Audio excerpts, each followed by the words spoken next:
Eric the Midget, you're on the air. Hi, good morning. Hey, Artie. Gee, that team really sucks. They're as much of losers as you are. You hear that silence, Eric? That means you're never going to be a comedian.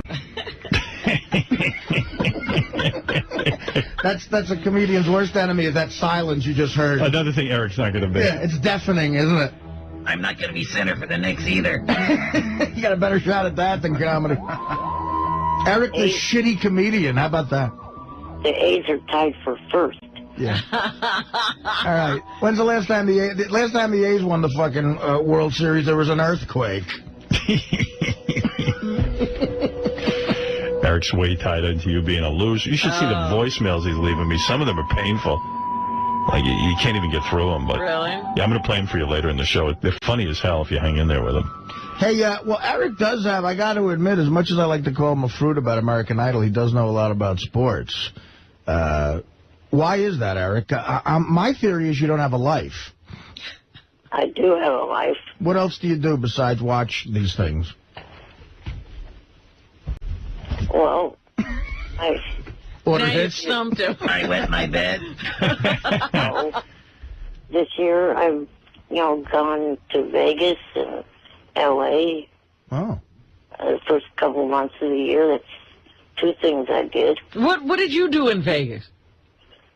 Went looking around at the different hotels and stuff like that. Nothing you have to keep secret, huh? Yeah, like what stays in Vegas, what goes on in Vegas stays in Vegas? Right, none of that. Well, it's so funny. You talk about... I love Eric the Midget. I love this kid. But the fact of the matter is, he kind of leads you to believe he has no life because, I offered him porn stars to screw and stuff. So he leaves me a voicemail message. And just the length of the voicemail message kind of tells you he's got nothing going on. And in this voicemail message, he explains to me why he won't bang any of the porn stars. And basically he's telling me because I'm getting the wrong porn stars for him. Like he has a lot of options in this area. I see. Listen to this. You're offering him the wrong one. And he just goes on and on and on. Listen to it. Hey, Will, this message is for Howard. Listen, Big Nose. The reason why I'm not going for Tabitha or anyone else that you've put in front of me from the adult entertainment business is because of the fact that you are not finding the right ones. If you would maybe put Brandy Triple D from BrandyTripleD.com or ClubBrandy.com or Busty Bree from BustyBree.com, maybe then you would get some kind of reaction. Now, you see, I'm not going to play the whole message now, but the fact of the matter, first of all, that chick he's talking about, one of her tits is bigger than Eric. I was going to say, I'm listening to this Triple D and the other woman. I'm like, he wants his head between two men that are bigger than he is. Leads me to believe that Eric must be downloading and really watching tons of porn and he's not coming clean about that. How much porn are you buying a month? None buying. You just go free? You go on the websites and you never subscribe? Well, yeah, I do have a subscription to a few. Which ones? Well, the ones there that I mentioned. So how much is that costing you? Not that much. What do you do? Are you part of the club for that XXX chick, Brandy? Yeah. And what do you get? What do you get as a member? Just access to the site, that's it. You mean you're one of the losers she laughs at for being a sucker while she's fucking the guy she's attracted to? Because that's what a club member is at one of those websites. Does she ever send you special messages, like, a mass mailing? Hi, Eric. No, I don't think she does it for any of the people that are members. You don't get a live chat with that membership? No, it's not on the page. No webcam? No, not a feature of the site. So you pay a monthly fee. How many months have you been a member? For, I think, since the beginning of the year, I think. How many times a day do you watch our website? I go to it whenever I get the chance. And how often is that? Maybe a couple times a week. So when you want to whack lying. you whack it to Triple X Brandy. It's Triple D, not Triple Triple D. All right, Triple D Brandy. Right. What do you like about her so much that is so great? Well, unlike Tabitha, she's 100% natural. Oh. And she still somewhat has the girl next door look. That's the kind of look that I like. And then what do? You whack it on the website in front of your computer? No, I don't do it there. Bullshit. Why would you be a member? You look at it and then you go somewhere else and whack it. There you go. Yeah, well, why wouldn't you whack it in front of the computer while you're looking at her? It's called a mess. Or you don't want to get a mess near your computer? Can't you get a bunch of tissues so that you come into the tissues? Get a bib? No, seriously, I'm being honest. I mean, why not enjoy whacking off to her website while you're watching her?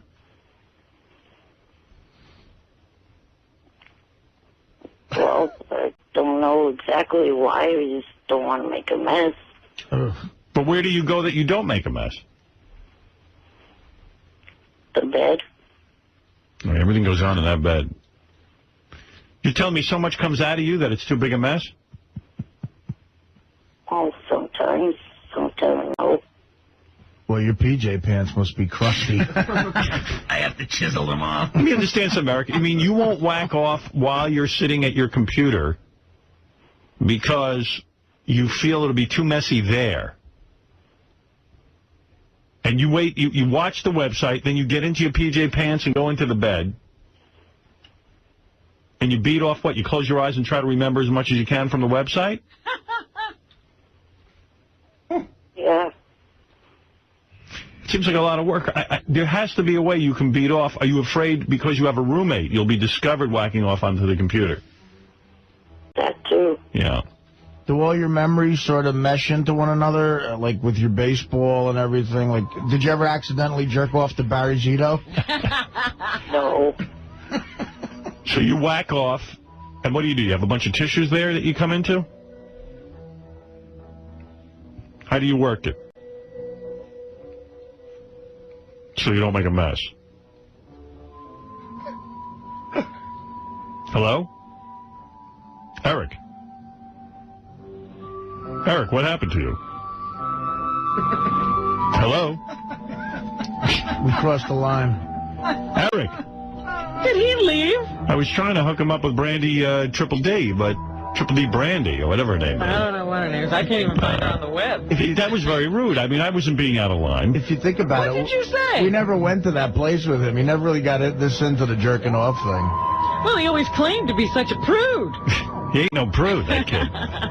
Anyway, you talk about jerking off, so that's out of town. And I thought I had this whole maturity thing going on where I'm not into porn anymore. I realized the victimization of women, and it's... You see, it segues like that why you should be in the NAB Hall of Fame. Anyway, speaking of jerking off. But I'm like, oh, there's Eric. Wait, we lost... Eric, I lost you. Yeah, I think the signal cut out on my phone. Oh, okay. All right, I thought maybe I had offended you or something. No. By the way, Robin, there's a picture of Triple D Brandy. Oh, there's... Oh, my God. Well, she is the girl next door, isn't she? She's not surgically enhanced. Are you crazy? No, the site claims all natural. Claims. Those big, giant boobs you like? Those are too big. You like that? You're right. Eric's not as big as one of her boobs. All right. I belong to a site that claimed my dick would be 3 inches bigger if I just stayed on there for a month. What is JD? She's no less a whore than Tabitha Stevens. I don't know why. He likes her look better. Right. Well, there's no whores involved here, she buddy. takes loads to the face like Tabitha. I don't know what the difference is. So. Does that turn you on when they drop the load on her face? No. On her boobs? No. Where are you picturing it when you do it? I don't know. Wherever. On Tony La Russa. Eric, wait, I want to understand something. After you watch the website, you watch it for a while, you get good and worked up. Then you got to wheel yourself over to the bed. Then you get in the bed. What do you do? You lay on your back? No. You're on your stomach? Yeah. You do it on your stomach? Yes. You lay on your stomach and jerk off. Yes. How do you do that? You I've only like heard- fuck the bed? Do you do you rub up against the bed? Yeah, a little bit, yeah. I know another guy who does that. Somebody else told us, yeah, they do it face down. I always thought that was weird. Well, so it's like you pretend the bed is the girl. Pretty much. Yeah. So you don't even have to touch it with your hands. You just kind of rub into the bed and then you blow your load. Yeah. Do you use the pillow as like the girl? Like, is that her body? Yeah. And then you rub into, I say, I've never jerked off like this. And then you just you keep rubbing into the bed. And then do you explode into the sheets? No. What do you explode into? My boxers. Your boxers? You keep your panties on? Why do you keep Boxers. your PJ pants on?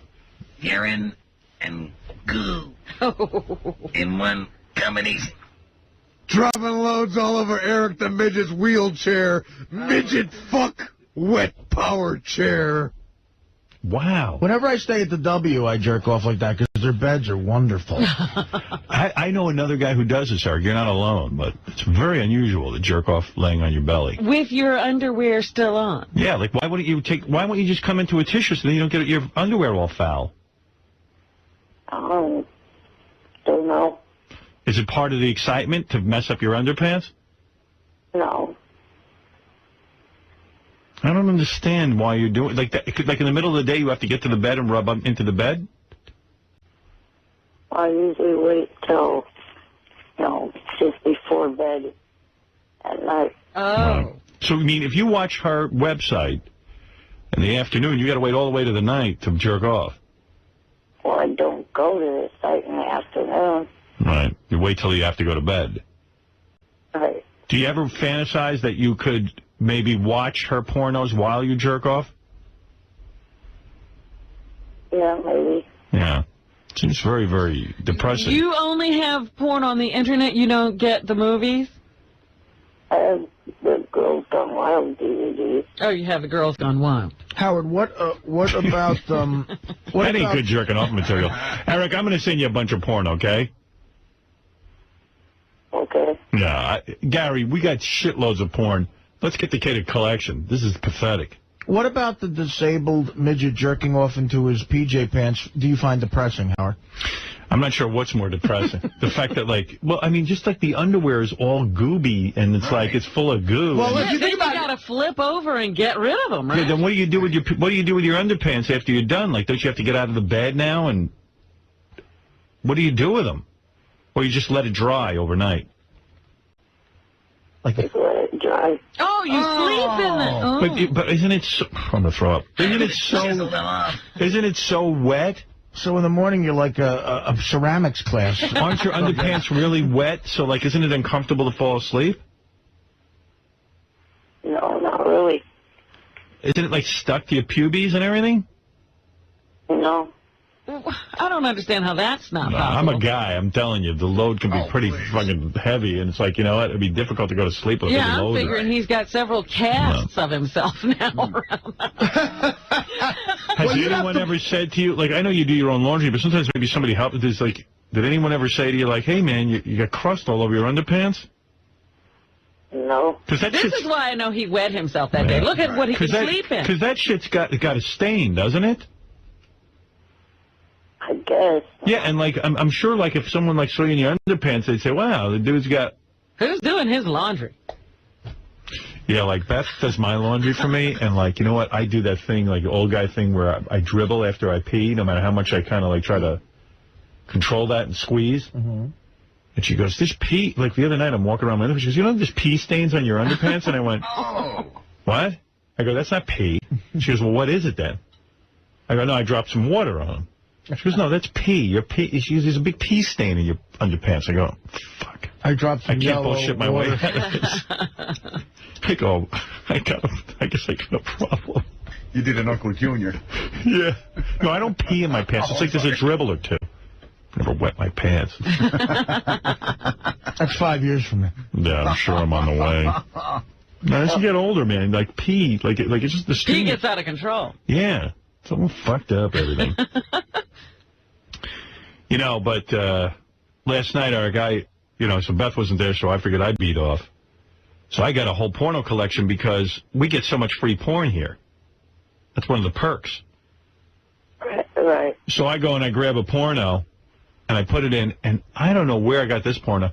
First, the president of Troma, Troma, they made all those bad horror movies? Yeah, the Toxic Avenger movies. Yeah, Toxie. So he comes on and he goes, "This is Troma. We remastered this classic porno." And I go, "Where did I get this?" As soon as I see Troma, I know it's going to be bad. I said, "Could it be possible they make bad porno?"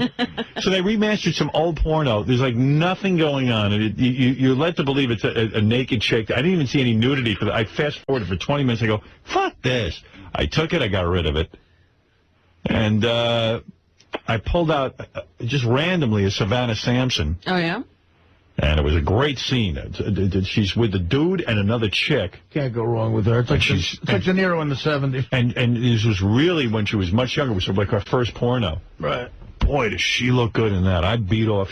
In fact, I was laying there going, "Don't come so fast because I'm enjoying this." But I couldn't even control it. That's how hot the porno was. Well, that's a tribute to her. Oh, absolutely. Absolutely.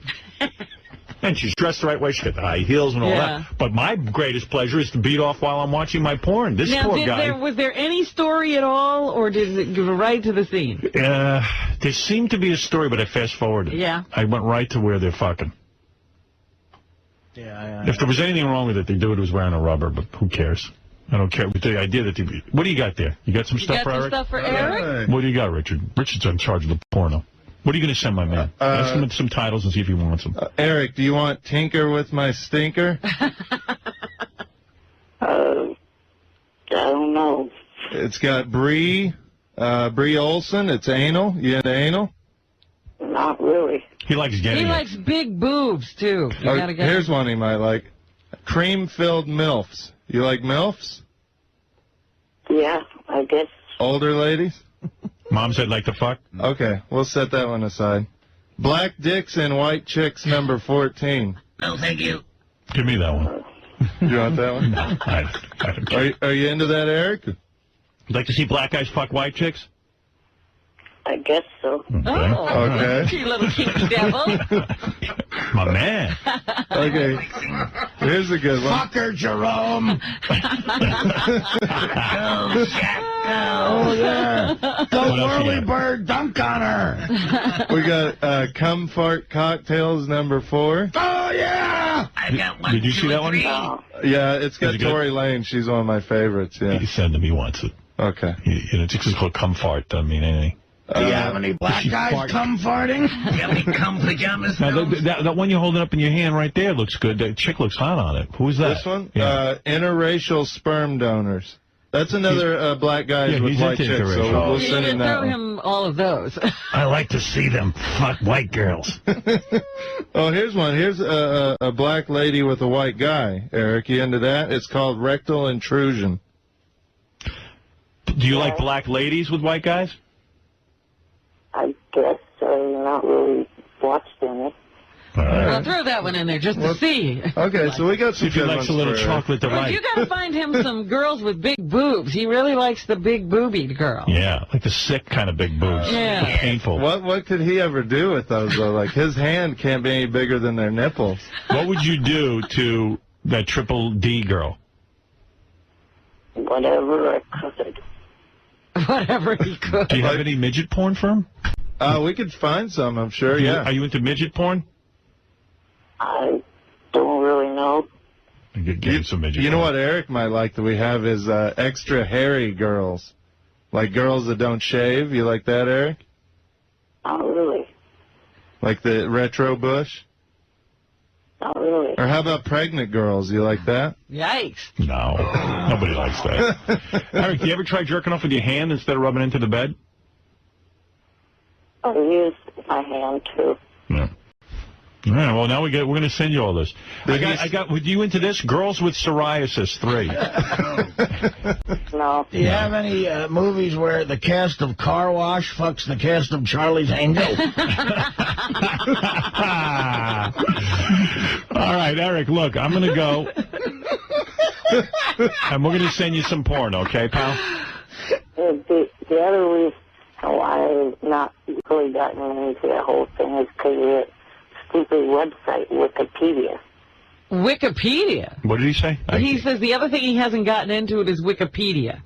No. I mean, the other reason why I don't ever accept your little invitations is because of that stupid website, Wikipedia. They,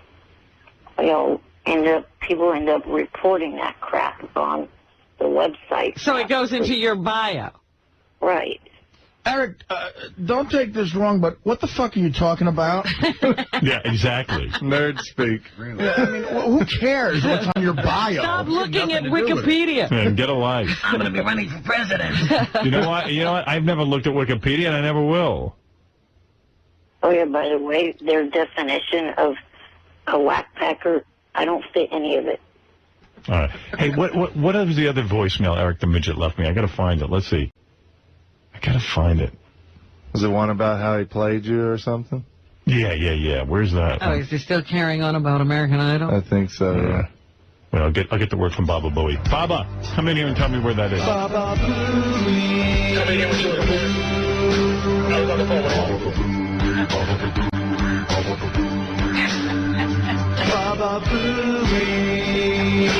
Baba Boo, Baba Booey, Baba Boo, Baba Booey, Baba Boo. Yeah, Baba Booey, Baba Booey, Baba Booey, Baba Booey, Baba Boo.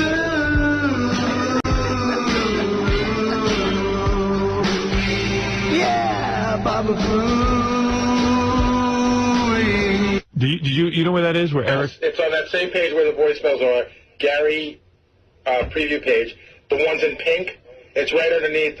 Eric, high pitch Eric has gout. Oh, okay. Here's Eric again rambling about how he didn't vote for St. John and he fooled us. Like, why? Who cares? Hey, Gary, it's Eric. I'm leaving this message because, you know what? I was completely fucking telling the damn truth this morning. I don't know why you fucking jackasses didn't want to believe me. I would not ever vote for that piece of shit, no talent asswipe. That kid has less talent than Jeff has brain cells left in his head. No talent. I'm not going to vote for a no talent like that. And You're so caught up in it. I know. to ruin that show. By the way, there was a blackout Tuesday night. There goes part of the votes for Sanjaya right there. Part of the country was in a blackout. Another reason, like I said this morning, country music fans didn't like that. Can you see Eric in a movie like Revenge of the Nerds or something where he's like arguing about Sanjay and the votes?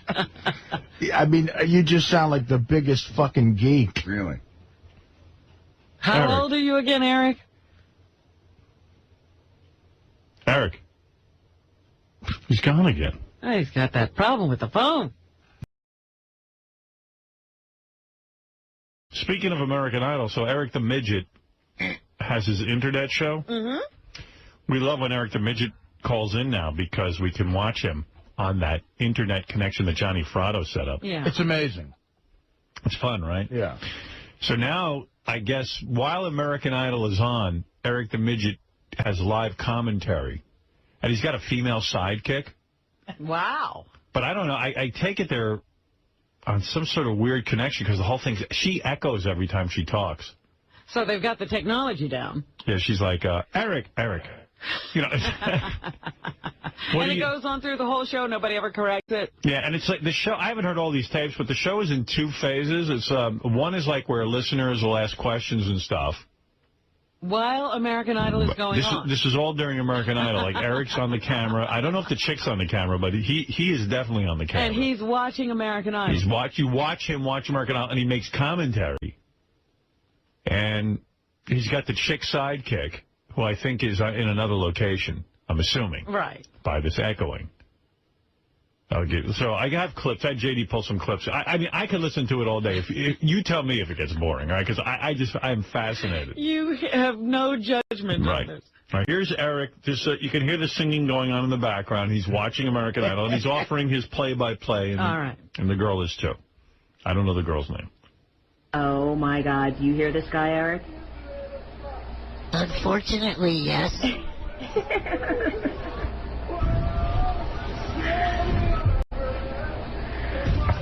Some of these contestants make you wish you were deaf. Some of these contestants, they make you want to slit your wrists. They're really weird. Here's my question.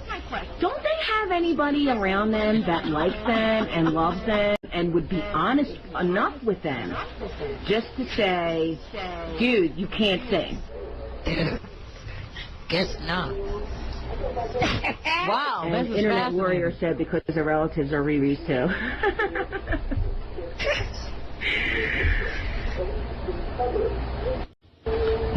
Eric doesn't This guy say needs much. to give up, don't you think? He should have gave up before he went in. I think the guy could keep trying, but he's never going to achieve getting better. No. Well, Wow, that's ridiculous. there's a little segment from the Eric the Midget show. Listen, I'm going to answer that chick by saying, listen, we're Eric's loved ones, and we have to be honest. He sucks at radio. And so do you. Yeah.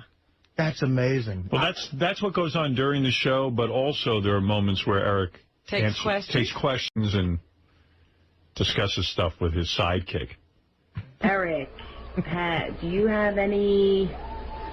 Who says any other reality... Oh, do you like any other reality shows? And that is from Rushmore. Well, the girls next door. Let's see what else. Keeping Up with the Kardashians. That's a pretty good one. Little People, Big World. Oh, my goodness. America's Got Talent. There was quite a few that I watched. Nice. And guys, the reason he sounds so different is because this is the real Eric. So this is what he really sounds like live and raw. None of that and what they make fun of him on Stern. This is the real Eric. That's why he sounds different. Yeah, it's called, being on there, it's called getting a little nervous. Yeah, well, that's true. No, people were wondering why you sounded different here than on Stern. Yes. Yeah. He does sound different. Wow. What? Is this a bit? You think that's really Eric? Yeah, that's Eric. It doesn't sound like him at all. It's nothing like his voice. It's like some guy on helium. No, that's Eric. In fact, the reason it sounds different is because he's not on the phone. We're not used to hearing him in person. I mean... No, it's Eric. You can see it's Eric. Yeah, I never... The answers are right of the shows he liked and stuff, but... Because it's Eric. Yeah, no, You're just not used to hearing him. He's saying he's nervous. That's why. No, I'm not just saying the pauses. I'm saying the whole voice is different. His Trust voice me. is different. That's Eric. I don't know. For some reason, I never thought it was a fake. No, I don't know. I don't think it's a fake, but he does. He sounds like he's being strangled. It just sounds different because you're hearing him. Yeah, he's always on the phone here, right? I mean, this is like the... You want to hear more Eric the Midget? Well, I like the question and answer thing. You want more of that? Yeah. I got to say, this is entertaining. All right. All right, here's Eric the Midget answering more questions. Okay. Somebody wants to know if you are following the writer's strike, or are you going to keep writing your script? That came from Sid Jr. Well, really, right now, Stern is not really earning the script with his behavior lately. Oh. This guy won't give up, Eric. Listen to him. This guy won't give up. Look, here comes security. I love it. I love the lunacy. This is great. It's like, damn, there's less than an hour left of the show. Come on, get this guy out of there. Yeah, Eric, the room wants to know, too, if you're going to call into the show tomorrow. I don't know. I have to think about that one. Okay. Well, tomorrow's Thursday, and you know that, the dare was by Thursday, so... Right. But Johnny keeps saying that I should not even try to antagonize or anything like that. I'm like, damn, I want to rub it in that idiot's face that he's going to fail. He's going to fail. So, well, we'll see. We'll call Johnny after the show, and we'll see what's up. Right. Wow. You haven't earned the script. Wait a minute. Fail at what? Who's going to The girl was we were supposed to have the girl on the phone, his girlfriend, that one. Yeah. on Thursday. I just got a note. Eric is sick, so he's not calling in today. Maybe that's why you don't. He also sounds like he has a cold. Yeah, I said he sounds like he's strangled or stuffed up. something. Is Eric changing his clothes, or is he like Richard? See, Eric the Midget, idle commentary. Want one more? I mean, I got 20 of them. Hey, JD, which are the best ones? Why haven't we had the girlfriend on yet? Yeah, where is that girlfriend? Maybe he's right. You know, to be honest, the whole show is the same thing over and over. It is. Yeah, it's like... There's no standout moment. No, I mean, the one I thought the funniest one was he talks about the interns fucking with him, but it's more like the back office fucking with him. I see. Just to get his reaction on the webcam. I'll just play any of these. Okay, I don't know. yeah, they're all the same. Listen, Lisa in the room would like to know, what do you think Howard surprises for you? Have you even thought about that? Oh, that's what it was that I was going to tell you. What's that? Hey, Moggy. They actually let Johnny in on it. Oh. What it was they were going to surprise me that they could get Kendra on the show. Oh. No, that isn't the surprise. No, why would that be the surprise? That's it. That's it. That was the extent of their surprise. No, that's not the surprise, stupid. Now he's annoying me. That's not the prize, dum-dum. Oh, this show is the best show I've ever heard. It is absolutely insane. It's so funny. Who's the woman? Where'd they find her? I don't know. She actually sounds like maybe she's had some sort of radio experience. Oh, look, here comes security. Oh, I love the lunacy. No, there's no more lunacy than what's going on on that show. The thing that doesn't work is she's too polished. Yeah. They need another American Idol fanatic sitting there talking to Eric. Here's Eric watching the show and commenting. What the hell? That's it? No, it's Can't gone. believe this is almost the end of the show. They end with this. Alrighty. Watch him be like have a really good voice. That would be too funny. What's going on? That's some connection. They picked him. Hopefully you wouldn't continue to look like that. Sounds like our broadcast from Vegas when we worked at K-Rock. This is what an internet radio show sounds like? Yeah, well, that's what Eric's show sounds like. Hey, Frank in Philadelphia, you're on the air. Hey, how you doing, Al? Hey, listen, you ever see that Lord of the Rings, that Smeagol? That's what he sounds like. He's Smeagol. You know what it reminds me of, Howard? I don't know how far you got into the book, but that Confederacy of Dunces, the character Ignatius O'Reilly, he's basically the biggest asshole, pompous, like, obese guy in the world, and he watches like an American Bandstand type show because he sits home all day, and he just yells at the TV because he hates everybody. That's what Eric sounds like. He's just bitter and mad. No, Eric does not do any drugs. Or drink. Or drink. Eric does nothing. You know, I find it funny that certain things that these listeners hang on every word of the show, but yet they're still asking questions like that when I've said that many times on air. I didn't know he didn't drink. I don't drink or use drugs. No, but you should know that, Robin. I'm here and I don't hang on every word. I want to know why he doesn't drink or do any drugs. He should. Yeah, why not? I'd be drinking myself into oblivion. Maybe that proves that while people are listening to the show, they zone out during his speaking. You know, some people, I guess, maybe they don't listen all the time, or like you said, maybe they're not listening as closely as you think. Wait, hang on 1 second. Be right back. Right. Probably has to take a shit. She's going to the bathroom. I have to go find one word. One word. Geek. Geek. Wow. Eric calling a guy a geek. Wow. Aw, well, geeks might be able to sing, too. That looks like a young Bill Gates. Yeah, well. Oh, listen to this one. Doesn't look like a Queen fan, does he?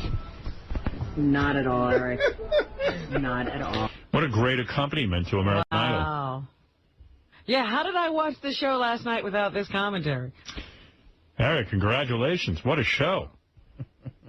It was good. It gave me a break. It's only our second night of doing that. I'm not saying anything negative. I'm saying what a show. It sucked. It went all the way over to the suck column that it got good. Yeah. It was right, so bad. It sucked so bad it started to be good again. The suck meter actually went around on a 360. Yeah. Really? Yeah, and it broke on the good side. It got to good again. Hey, Artie, 360, isn't that your weight? There you go. So, Eric, the show is taking off. Do you have any idea of what your ratings were? Did you... What do the overnights look like? I mean, how many people listen to the Eric the Midget, or Eric the Actor show, I should say? The first night we crashed GoDaddy and Stickum. Really? So many people. You crashed GoDaddy. And Stickum. I see. Now, on the actual show that you do, what do you call yourself? What name do you go by? Eric the Shithead.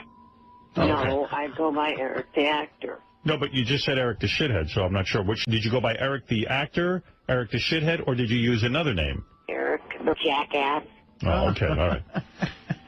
Eric, who's that girl that's on the show with you? That is one of our other JFSC members, Gina. Yeah, very professional. What's your name, Meredith? I said Gina. Meredith, what's your name? Clean the shit out of your ears. Josephine is your name? What name do you use? Eric the piece of crap. Right. No?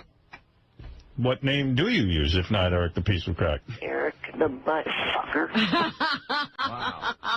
That's a good one, Eric. Meredith sounded... Well, Meredith did a great job. She sounded professional. She sounds a little too good. Yeah. It's Gina. She did a good job. You should know that. Yeah, I know her name is Gina, but what name do you use? Eric the disrespectful piece of crap. Nope. No. What name did you use? Eric the idiot. Oh. All right. Now I know. So, what are the plans for the show? Do you plan to get some advertisers? Possibly, if we can. No. And by the way, your special surprise that I had for you, which I don't have for you yet, which I don't even know if I'll be able to get, but that had nothing to do with that shit calling in. Interesting, since I have an inside source, but whatever. Well, your inside source is wrong. All right, anyway, hey, Penn Gillette's here. I got to go get ready for that. I just wanted to know what was going on with you. Okay. All right, Eric. Bye. And, badass. Yeah, keep doing that shitty show. You keep doing that shitty show that you're on right now. Oh, yeah, wait. Oh, yeah, like you're on a better show than me. And I guess you're the one who fucking graduated from the Connecticut School of Broadcasting. All right, Eric. And, by the way, what do you want me to call you? Eric the housewife. I like that one. Eric the asswipe. That's pretty... I didn't say that. Well, if you didn't say it, who said it? An audio clip that you punched in. No. All right. Well, do me a favor then. Tell me what you want me to call you. Eric the butthole. What did you say? Eric the bastard. All right. I don't think those are respectful names, but Eric, I don't know. I just don't know. Are you still there? Yeah. All right. Hey, Eric, anyway, congratulations on your show. And if you want to watch Eric, he's on, what is that website you're on? www.jfsc.tv. All right. Hey, Eric, how do you and Meredith prepare for the show every day? Do you suck at something for 4 hours and then go on? Like, do you practice by sucking at something else and then... You mean he practices sucking? Right, like he's gotten so good at it. Like you pick something else that he sucks at, which would be like anything, like singing or something, and then you suck at it for 4 hours, and then you guys go right on the air and suck. You're in the middle of prime You're time. at top sucking right level. Hey, let me ask you a real question. Eric, were you surprised that the kid who looked like Bill Gates actually had a good voice? Yeah, a bit surprised. See, there's a real question. Wow. Boy, that elicited such emotion. I've never been so bored. You've never been so fat either. You're right. I got to work on it. Eric, who will win, the New York Giants or Green Bay? Well, since you guys are New York fans, I'll go with New York. All right. Oh, wow, thank you. Very nice of you. I don't know. You know, I'm not hopeful. I want to see the Giants win. I'm a Giant fan, but I really would. Fuck me, yeah. I would really be shocked if they won. The smart money ain't on the Giants, that's for sure. But I'll tell you, Eric, please suck on your own show. Don't make this show suck. By the way, Ralph... Don't worry, you guys already handled that yourself. Yeah. Hey, Eric, Ralph wants to give you advice on your show. Oh, no. Yes, Ralph, if you have some constructive criticism for... Eric, what is the name you want us to call you? Eric the Boozer. All right. Well, my first piece of advice would be to go with Eric the Shithead. That's what I love. Yeah, right. That has a ring to it. That flows off the tongue. Eric, you need some color commentary on it a little bit. Like when somebody walks out, describe them a little bit. Say what people are looking at. Well, they're watching the TV show. Well, you know what? Maybe I can't. Wait. Maybe I can't watch the TV show. Maybe I just want to hear Eric. No. What pathetic soul's doing that? I don't think there's anybody just listening to Eric. I don't think there's anybody listening to Eric. You know being pathetic, don't you, Artie? Listen, dude, I'm just saying, what I heard was unbelievably awful radio. Eric was pretty bad. But it's funny bad, you know. Do you realize it's funny bad, or you just think it's good, or what's the next step in this whole thing? Yeah, supposing it's better and it's just bad. I think Meredith's going to commit suicide. Well, JFS is actually going to start, hopefully, soon getting celebrity interviews. All right. You moron. Eric's plans on doing those badly, too. So, on the show, what do you call yourself? Eric the Shithead. All right. The what? Winner. I'm sorry, I didn't hear you. What do you call yourself? Eric the worthless sack of shit. Okay. I like that. All right. Eric, you're a boob. Well, Eric, you've got man boobs. he's a boob and you have man boobs. Listen, I could lose weight. You're never going to get taller. How about that, Eric the Boob? No, all right. Listen, Eric, good luck with the show. We'll speak to you next time. And, Ralph, thank you for the criticism. All right. And Eric is on his way. He's got a little something going. It sounds like a lot of jealous people out there. 3. All right. But nevertheless, he's got something going on. He's got his own radio show. Thank you, Eric. Okay. All right. Bye for now. Bye. Ow. Shut up, Ralph. Who's a hater of Eric, like a player hater? Who's got it worse than Eric? Like, what do you mean? I mean, like, you said there's people jealous, but I'm wondering who it would be. I'm thinking maybe you are. Oh, okay. The way you're attacking him. Actually, you're right, because I don't have my own show. Right. He's got his own show. He watches TV all day and hangs out. What do you? Well, he's turning it into a career. Look at him. Right, Eric? Now he's asking people to watch TV with him. You know, Eric, I was thinking you needed a catchy name for your show. Do you have any ideas? Eric the retard. Okay. I don't like that one. That's overused. Yeah, I don't like that, Eric. Eric? That's fine. I didn't say it. Any other ideas, Eric? Do you have any other ideas for a name? Eric the piece of crap. How about, That's good. How about, this is a good name for a show, how about the mind-numbingly dull hour? All right, listen, I got to get the pen. Eric, whatever you call it, they're just jealous. You've got something going on and they don't. And feel better. What is wrong with you? It was 2 hours, Artie. What do you, get through that. Eric, what do you have wrong with you? What is going on? I either have a cold or a flu. All right, well, take care of yourself. You don't leave the house. How'd you get sick? Listen, it happens. What? You don't leave the house either, Ralph. All right, thank you. And Ralph ain't Yeah, we're talking to another shut-in. Ralph the shithead. All right, thank you, Eric, and thank you, Ralph. Goodbye, shithead. Boy, Eric, I tell you what, it's got to be annoying that Ralph gets in on every one of your phone calls. I'm sick of it. Yeah, I like when you put Eric. I'm a big fan of Eric after like 8 o'clock when I get up. Okay. Thank you. Eric. Thank you, Eric. Please put me on earlier.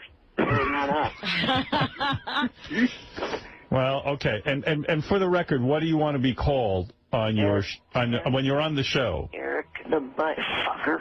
Eric, make a final decision on this now. Final decision right now. Eric, the disrespectful piece of crap. All right. All right, Final that's decision. He's All right. seesawing. All right, Eric. Thank you. And good luck with the show, seriously. All right. And I'm going to try and get this thing together for you, and I'll tell you what it is next week. Bye. Yeah. Bye. Okay. Bye for now. Bye for now. Hi, Ralph the idiot. Ralph the idiot. All right, Ralph the idiot and Eric.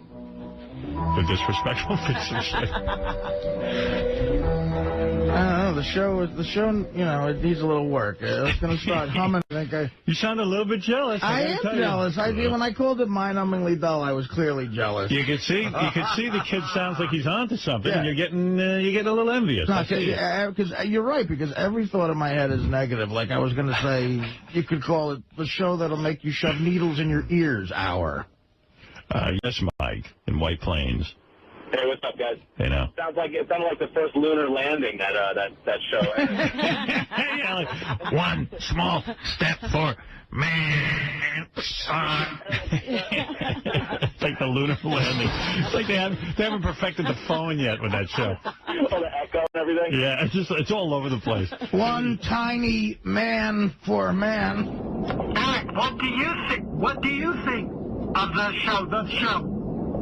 Yeah, the echo was wild. This guy sucks. This guy should have gave up before he started. That's some show. As people are like smashing their head into a dashboard. What if everyone died and he was the only guy who had a show? I love that Ralph thought there was someone not watching American Idol in that. And wanting to just hear it from Eric. I hate these kids who come in and think they're like, what's his name, that Ryan kid and all that. Ugh. That's a song by Little Big Town. Little Big Town. He's doing pretty good because this song is originally done by a quartet. 2 guys, 2 girls. Wow. But he needs to do something with the eyebrows. Wow, they're really fucked up eyebrows. It's a lunar landing. I mean, yeah, it really is like, it sounds like technology got sent back 50 years. This is the first phone. One small step for mankind.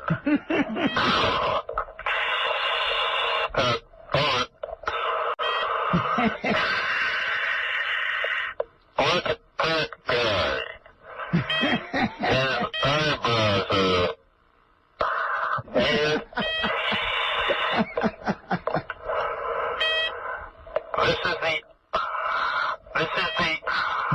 This is the only show broadcast with 2 cans and a string. Over. You know what it's like? It's like Edison's first recording after he invented the phonograph. Yeah. Mary had a little lamb. Mr. Wilson. Are you there? Yes.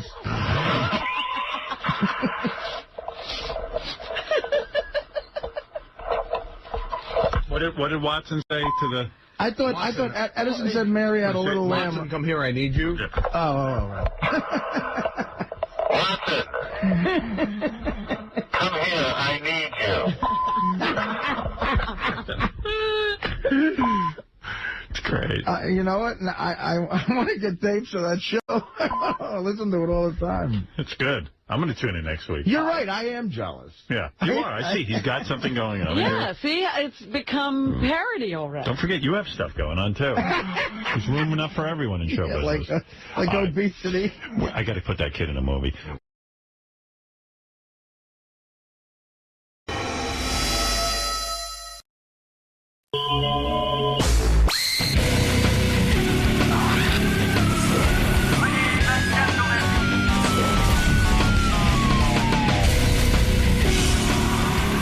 Hi, I'm Christy and this is Dave. from Quest Pest Control. We're based out of Avon, Connecticut. And this is our bedbug smelling dog, Ellie. She's about 5 years old. We're going to actually go into the studio and see if George is in fact carrying bedbugs on him.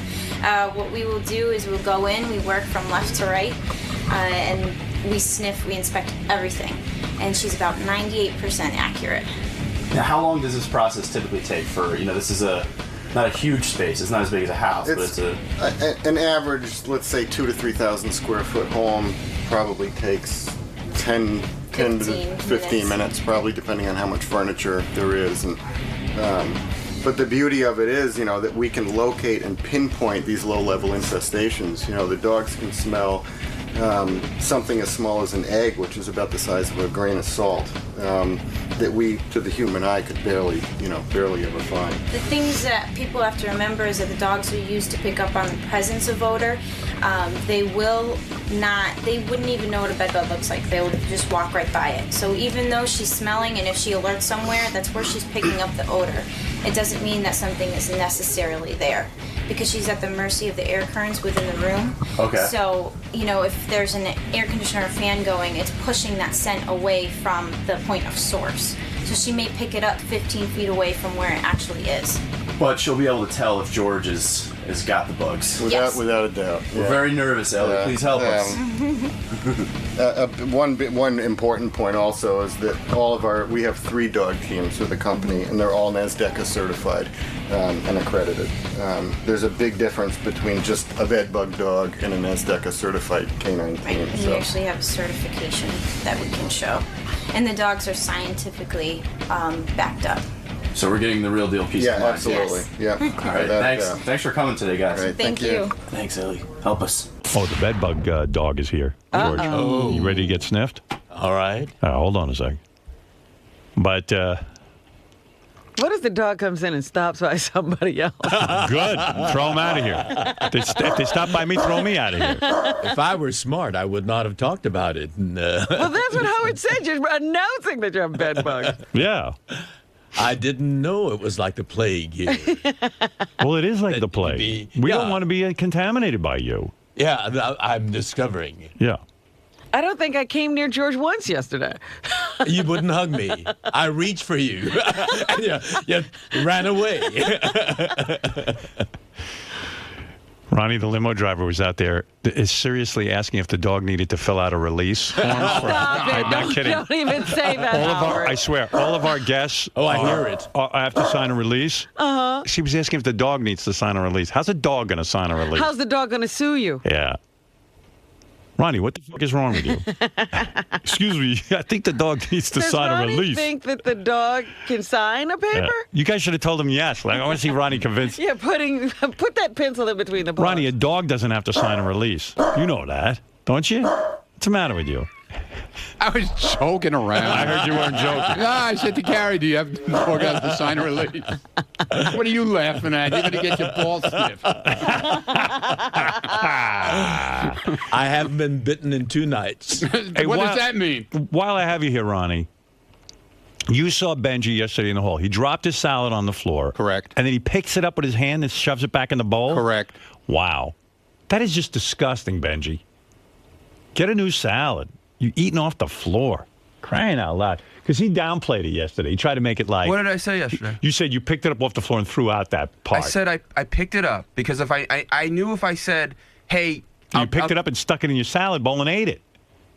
What are you doing? Can I finish or not? All right. Okay. I said yesterday, we were about to go back to the show. I was walking in with a salad. It dropped on the floor outside the studio. Right. I knew if I said, let me get this in a minute because I need to clean this up, it would become a huge thing. I know how things go around here. Right. So the quickest thing I saw was to put it back in the bowl. Right. Some of the top fell off.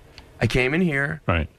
I threw some of it out that was on the top. Sure you did. Yeah, but it was already in the bowl already. Right, and I picked it out and I threw it out. And yeah, but how do you know what you put back in what to pick out? Yeah. And how does it know not to get on the other food in it? I threw out some of the top layer.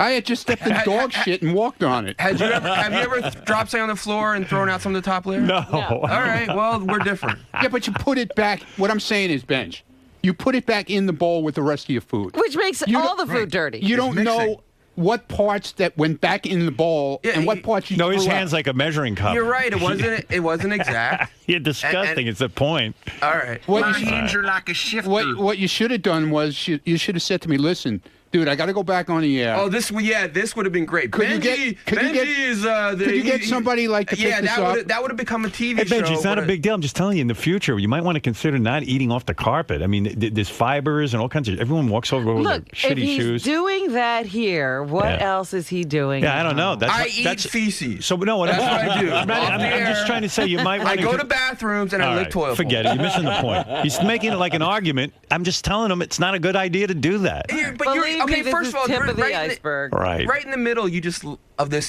lied. You say you'd never have dropped food thrown out the top layer. No. Do you never throw out part of a sandwich? Sure, I drop part of a sandwich and I throw it in the garbage. And the whole sandwich falls. You don't say, "Oh, I'll throw out part of it." No. Okay. Well, if the whole sandwich dropped on the floor, what part is he throwing out? Right. The bread that hit the floor? Benji's got some sort of theory about me that I'm lying. Why would I lie about that? Well, I don't know. He would never. But by the if way, he dropped it on the floor, he would never eat it. But let's say it's a sandwich. Like a salad has like dressing and stuff on it. No, it doesn't have. My salad doesn't have any dressing. All right, so when you pick up a salad off the floor, you're picking up the fibers from the carpet and everything else. You know what I mean? It's like you're picking. It's almost like. And I threw out the forget top it. You know, layer. okay, but you know what? Here's the other thing. Yeah. There's a hard-boiled egg in there. Yeah. With the salad. Right. So now when you put that salad back on top. Right. All the shit goes on the egg. It's getting on the egg. Oh, But that was my point, that if he takes the dirty stuff and puts it in the salad and still scrapes off the top level, it touched the other parts of the salad. Right.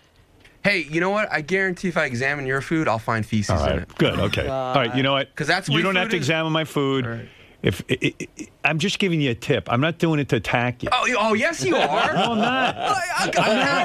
Absolutely, you are. You're like, Benji, hey, let me tell Benji he's disgusting. You disgust me. It's not healthy what you're doing. That's all I'm telling you, man. I'm just telling you. You know what? I don't care. Do whatever you. All right. Bye. Benji's real.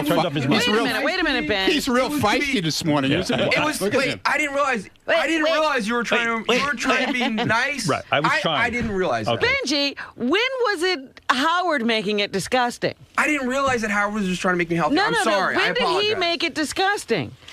You know what? He is disgusting. But the point is, he did what he did. All you did was tell people what he did. You didn't have to make it disgusting. You just have to think about the sidewalks of New York And shoes that have walked over trampling that around here all day. have walked over these floors here. I must say, Benji, you have no defense, no position to defend. And that's the nicest man here, Benji. Well, George doesn't have a bone to pick with you. Right. He has no axe. Right. No axe to grind. I'm gonna. I'll burn myself with a cigarette later after this. All right. Thank you, Ben. No. We care about you. All right. That's all. We obviously care. All I right. still want to see George get his balls smelled. Hey, where is the dog? Here. Yeah. All right. So what does George have to do? So what do I have to do? So there's a woman that's going to actually bring the dog in, and there's a guy that can explain everything. So he'll stand at the podium. So George should go to an area where he disrobes, and they need to be about 5 to 7 feet apart. All right, from the dog. George's pile of clothes has to be about 5 to 7 feet away from the dog. All right. So where should George do this? Right here? In the no, George should do it in the staging area. I'll come in. All right. Yeah, George, he can get under the curtain, George, right? take your clothing off. All right. By the way, if you feel weird taking your clothing off, Richard Christie said he'd take his off too, and get naked. He wants to be naked. Stand You're with fine. you. We could have a sword fight. Where do I undress? Give George a hand, will you, Gary? Come on. Do you want him to go behind the curtain? No, come over here. George doesn't care, I think. You can go behind the curtain if you want, but I think he's proud of his body. Get over on Mike over there. Well, we need the coat too, George. Yeah, get that coat. Don't leave that coat over there. I want that smell. I like This is why you have bed bugs. You keep not checking everything. He has bed bugs, and he's leaving his coat over there. Walk over by Gary, please. We need all of your clothing. And you have bites all over you. I see them. Get over there. I see on his neck he has a bite. We know he has bed bugs. I love George. We've been talking about the floor here. What is that? We've been talking about the floor here. All right, so you want to put shoes put that have him on a walked pile all over the sidewalks chair. of New York. George, put him on the chair. Put your clothes on the chair, yeah. The dog if he can smell only knew that. what had happened on that chair. That's true, too. All right. George. Yeah. All right. Strip Didn't down. that chair once have a problem? I'm sure. I'm sure the chair has bed bugs. Oh, there's a changing area for George. Look how nice that is. I don't care. You don't care. You're proud of your body, right, George? Well, I take care of myself. Right. Very handsome man. Look at the shape this guy's in He's for in great 73. shape, really. 73, you actually have muscle tone. Shoes, too. Shoes, everything, yes.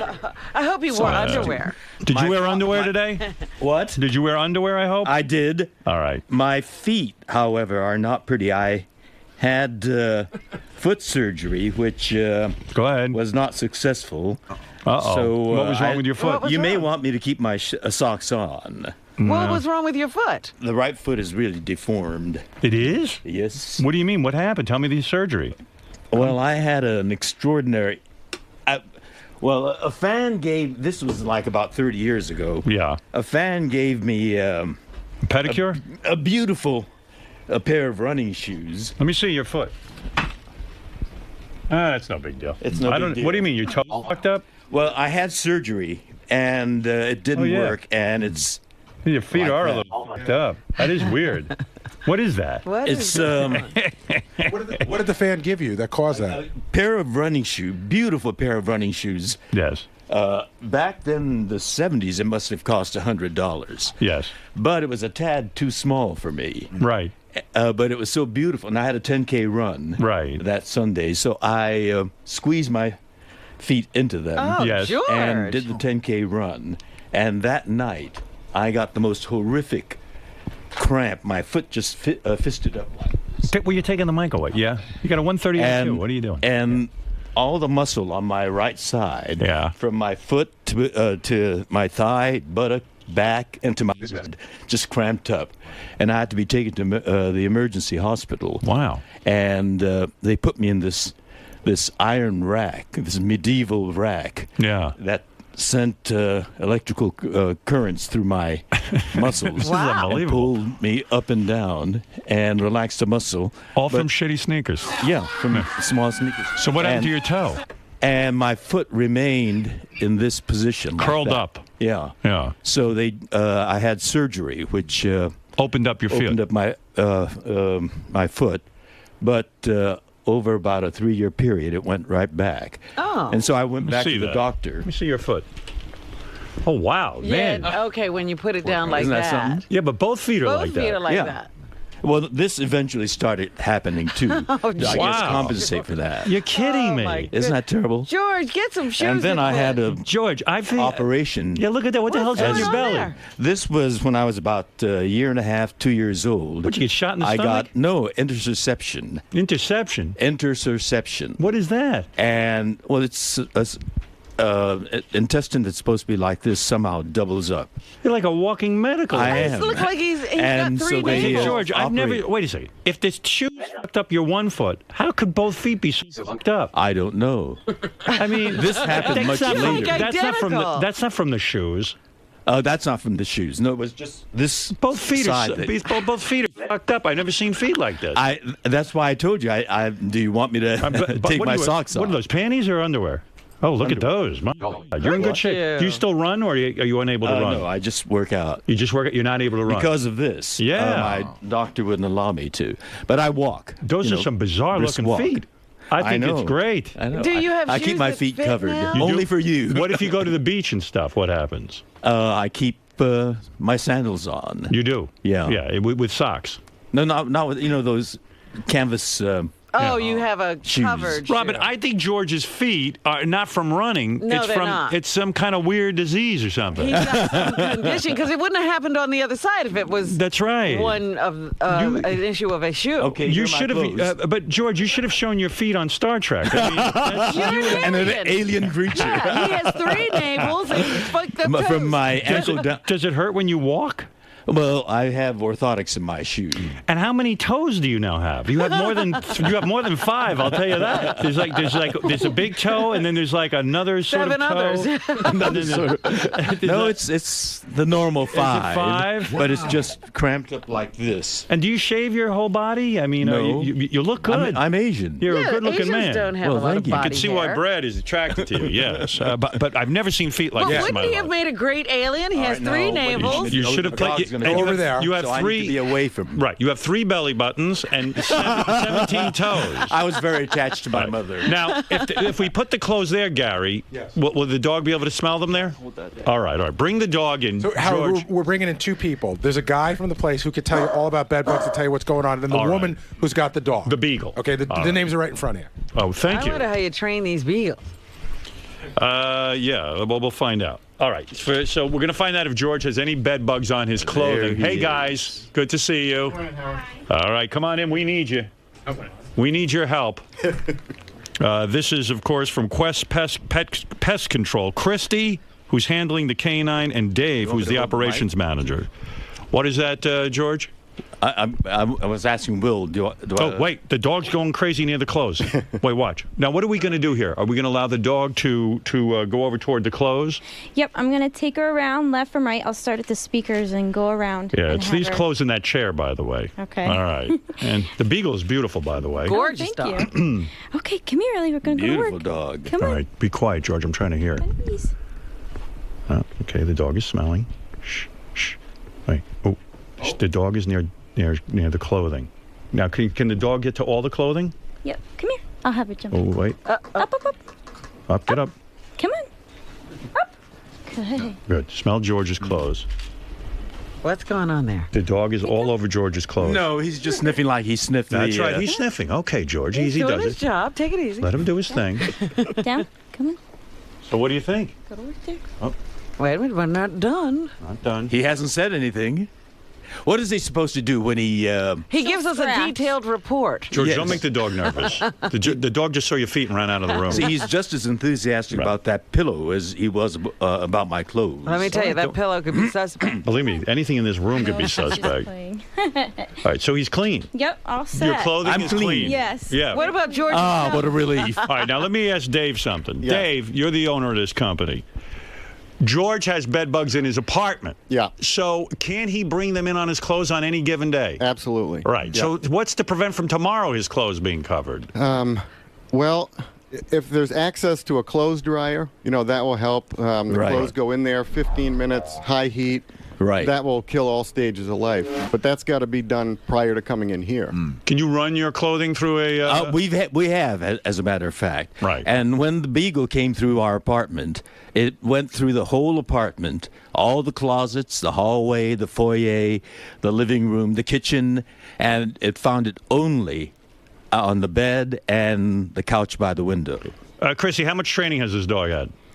Oh, A lot, a huh? lot of hours. That is a good-looking dog. How old is that dog? She's about Beautiful 5. dog. 5. She's so beautiful. I mean, these Beautiful. dogs, Howard, the NASDAQ certified dogs are trained every day. Right.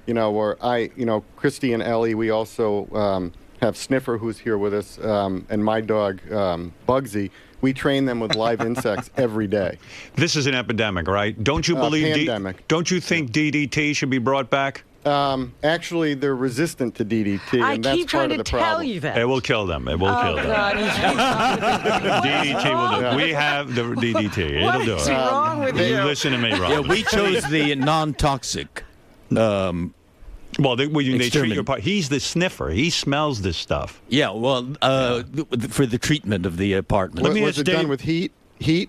He's doing the heat, the vacuum, and the insecticide, whatever it is. Okay. And then he's putting something over the mattress. Yeah, an enclosure. Let me ask Dave and Enclosure. Christy this, and have you ever seen feet like George's before? Christy, what about you? I don't think so. What is that? That makes him original. Yeah, it does. Dave, have you ever seen anything like No, that? and Ellie looks confused, too. Yeah, the dog looks completely confused. This is It's a very obedient dog. What does it cost to get into this business? Let's say I want to get a dog like your dog. Well, the NASDAQ certified dogs They actually upped it. It's now $11,500. Yeah. These dogs are big earners, right? 11,000. Is your dog booked up all day in New York City, Yeah. just going around Pretty smelling much. stuff? Yeah, 2 years ago, we were coming to New York maybe 1 day a week, and now there's 3 of us, 3 teams, accredited teams, and we're here almost every day. Wow. How do you know your company is good? How do you know if you're getting a dog that really knows and doesn't give you a false reaction? Well, the biggest thing, I can't stress it enough, is a NASDAQ certified dog. It's the National Entomology Scent Detection Canine Association. Hey, you got to get approval from. I know if a guy isn't associated with that, he could be shady. Yes. Because some people could be shady and say, "Hey, the dog smells bugs." And Well, that's true. And I mean, if you think about, years ago when we had encephalitis, the big mosquito scare in Connecticut, Right. all of a sudden, overnight, there's 900, George's mosquito control, Right. and they're experts all of a sudden because the regulations haven't caught up with the problem yet. Right. So these national agencies like NASDAQ, you really have to, be a part of that if you want somebody to come into the house. Don't you think we should have the dog smell George's chair? How about if the bugs got onto the chair already? Well, if it wasn't on my clothes, it couldn't have gotten on the chair. But I was How do going you to know? ask. Let me ask you. Don't you think we should smell the chair? George has been here 2 days. I would do the whole studio. You would. Oh, my God, don't say that. do me a favor, Chris. You can bring the dog over by the chair there and smell George's chair while we have you here. How close do they have to be to the bed bugs to have a reaction? Yeah, about 3 feet. 3 feet. Yeah. So he What she would happens have is noticed. the way the odor, what Ellie is detecting is the odor of the insect, Right. the bug, not the bug itself. Right. So when you have air handling equipment and windows are open, it blows that scent around. So the dog is smelling the chair right now where George has been sitting.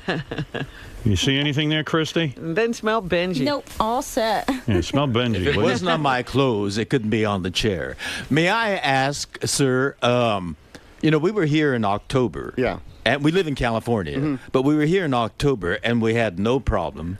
And then we went back to Los Angeles, and we came back in mid-November.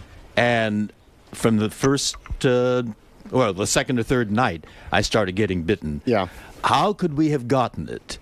We couldn't have brought it from California. You're in hotels all the time.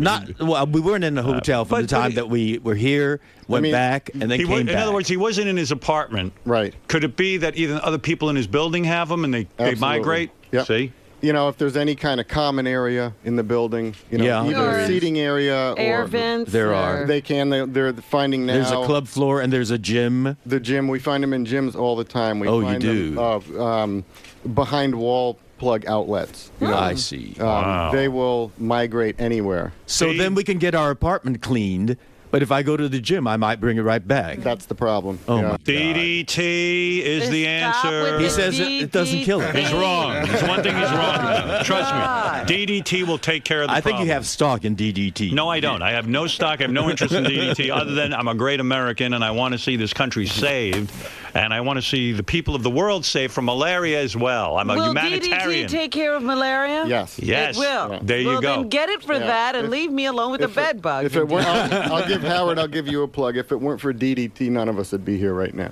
That's right. What? I don't know what he said, but I agree with it. It's really dispiriting. I mean, we're spending a nice chunk of money to get it cleaned, and we can have it back again. Oh, you can, because your neighbor may not be doing the same service. I think the building told us that there were people down below us and above us that were getting the same treatment. Oh, so it is so that's in your where you got them from. That's it. How could it have gotten there? Because we didn't. They go through we the weren't walls. bitten in October. The walls. Oh. You can get them. You can pick them up anywhere. Taxis, trains, anywhere there's people. There's movie gonna be theater. bags. I thought you it went was to theater, didn't you? Well, the theater and movies as well. Mm-hmm. Well, you're always at the movies. I tell you, sit home. Stay home, George. I go to the with those feet. theaters. You should stay home. Take care of yourself. I shouldn't walk. That's right. I mean, listen, guys. Thank you. He gets a clean bill of health today, but who knows Thank you tomorrow. very much for that. But That is Christy and Dave. Dave is the operations manager and handler. Christy and is the what's the canine dog's handler. name? Ellie.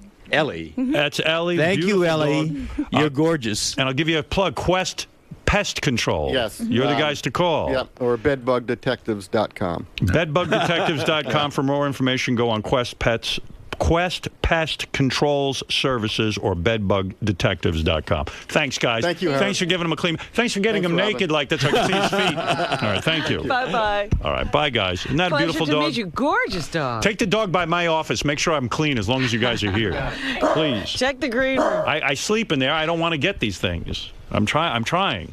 Those are some feet, Georgie. Jesus. He's so beautiful. But they ran off with a microphone. And then he everyone's in a has rush. those feet. Oh, I was reluctant to take my socks off. Those are the greatest. You know what it looks like? I think you had your like a foot binding. Have you had a Oh, it does, doesn't it? The Chinese foot binding. I'm going to show those on Howard TV. People are going to. I mean, I've never seen. But has he been to a doctor? It's surgery that failed. But wait a second. And they wanted to do it all over again. George, listen to me. That is not from bad sneakers. Bad sneakers, your feet would recover. Well, I got that horrible cramp that night. I understand, but you see, your both feet are completely sideways. Yeah. I've never seen. I wore those shoes on both feet. Oh, I see. So you're saying both feet were killing you after the... One time, No, the cramp was in the right foot. So then why would both feet go berserk? Only one foot? No, right foot was the only one that went berserk. And then after the surgery went bad. Yeah. And this started going, back to that original shape, and then about 5 years after that, this you one wanted started to match. I mean, yeah. Shift about on its own, it started to shift. On its own. See, I think that's indicative of something else other than bad surgery. Balancing look at my that. body. They're the most photogenic feet I've ever seen. Oh, there they are. I mean, I should face the camera. Yeah, look at that. Look at those things. Look at that. Yeah, I mean, I look like one of the alien creatures. And that doesn't hurt. That's got to hurt, doesn't that? No, it's just uncomfortable. No. And I would love to run again, but... what a shame. Not on those. Wow, we've learned something about George. I thought we'd learned everything. That is the opposite of yoga. Oh, you don't know the half of me, or even 80% of me. I heard when you take off your underpants, you have a spiked tail like a dog. I curled it up and took it under. Robin, have you ever seen a foot condition like that? Yes, I have, but I didn't think George would have it. I mean, we thought George was a celebrity that would never get touched by something famous like that. people don't get that. Well, George showing us his feet, and Howard TV, that's going to be a big special about your feet. I wonder what George's foot fetishists do with those feet. I don't know. Good news from Ellie today. Yes, good news. Well, Clean bill of health. All clear for George? Mm-hmm. All clear.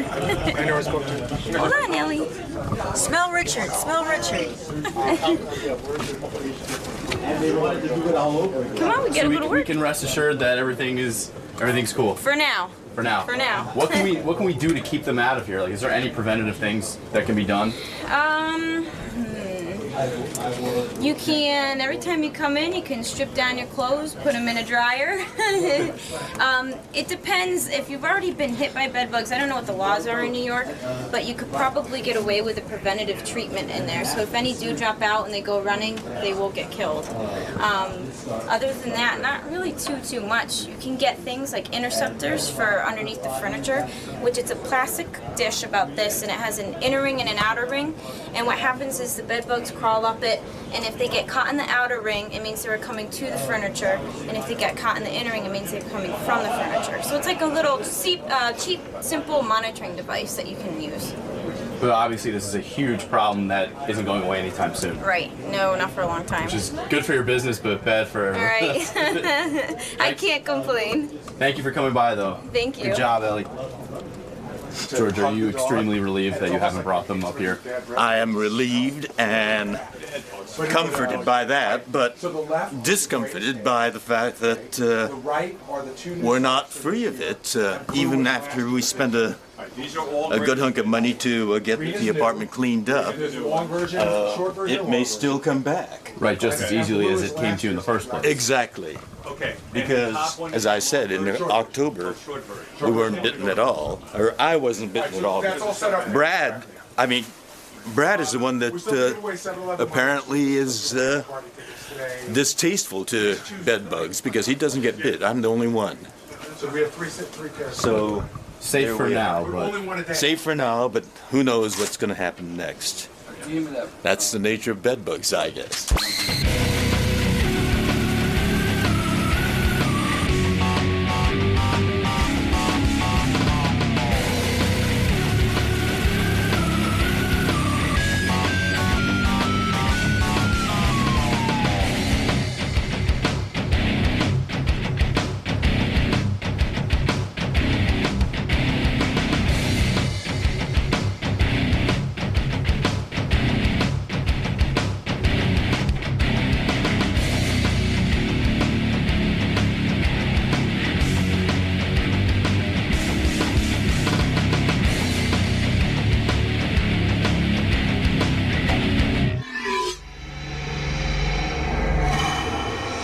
Benji marries Beth.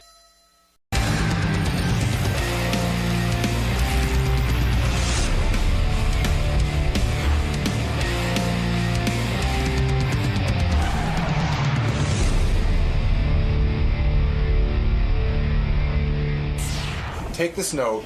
Again, there's two things going on there. You have to ask Sal what's up with him and the Long Island Psychic. His pitch the other day was insane. It's like everyone in the media was like to come in for that. And then the other thing is, he sort of admitted that he cries when he hears Cats in the Cradle. He goes, we were just talking, I don't know, he came at the meeting and he just goes, anybody else here cry when Cats in the Cradle's on? And we're all like, no. And he's like, oh, I love that song. It almost defies explanation. He pitches something, then you tell him it's wrong, he'll tell you, right, and contradict his idea. He'll spell everything wrong, he'll say everything wrong, and eventually things get back to the Long Island medium, to the point where his last picture, he goes, look, this past meeting, he goes, straight up, Long Island medium, interview, she'll be great. And we're all... She was on Ellen, she was on Oprah, her time has come. Oh, and that What's tweet. going That on? tweet. And then afterwards he tweeted, afterwards or before, somewhere along the line, he tweeted the Long Island Psychic, like, great job on Ellen. There's just something weird going on. Put Ellen's name connection there. There's something weird. Well, he's friends with the husband. Dating her. Right. Oh, he is friends with Yeah, her? yeah, Well, yeah. There you go. But this, so what? I'm friends with a lot of, I'm friends with Jeff Probst. I'm not on here every minute going Survivor. It's his big celebrity friend. There's something else going on. Either is he ever going to admit it? I don't know. We don't know what it is, so we don't know what there is to admit. What is it, Balls? Hey now. Hey now. Hey, I just wanted to ask you, did you see the Tan Mom naked photo shoot? Yeah. Did you see that, Robin? Tan Mom was on the beach, did a naked photo, a topless. No, she was no. topless. Yeah, it was really good. It was crazy. Oh, it's nauseating, man. Yeah. I'm a happy retard. Yeah. Who wanted to see that? Because you know how, one thing, if you look in Playboy, chicks don't smile when they're naked. When you're naked and you smile, it's a bad fucking move. So Tan Mom's, so happy to have her top off. She's smiling at the camera. And Oh, my. yeah, it's Just crazy. looking at the pictures. Oh, you got him. Yeah. Tan Mom. I think Tan Mom's coming back in. We got her booked. Good. Oh, you got to get her back in there. Great Yeah. guess. She's been up to a lot. Tan Mom.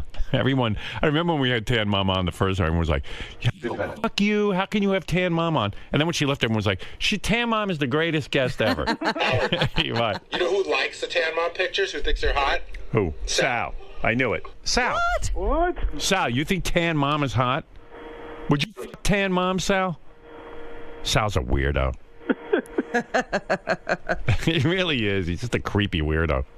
You would fuck Tan Mom? There's something about her.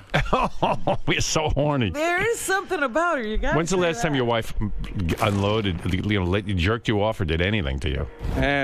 Like a month? I don't even want to talk about it. If you're into Tan Mom, you know what it is? That means you haven't gotten laid in over a month. At least. Is it true? When's the last time? Be honest. I got a handy recently. Really? Yeah. But no, No. Is that off the table now? No, it's just that sometimes she's just, if she's too tired, I just, Dude, it's over. No, it's not. It's going It's so good. over. It's going good. It's going good. She jerked you off once? Yeah. Why'd she even do that? Because I put her hand there.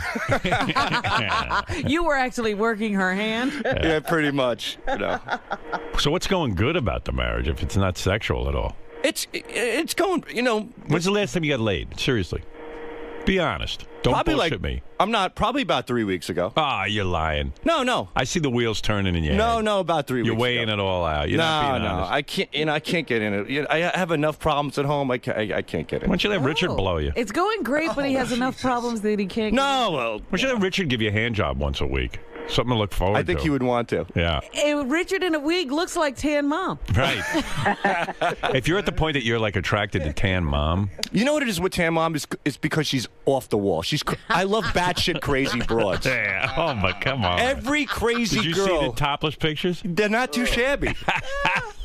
If you look from the belly button up, oh my God, wow. And the fact that she's kind of you could tell she's shaved. She has that little skimpy bikini.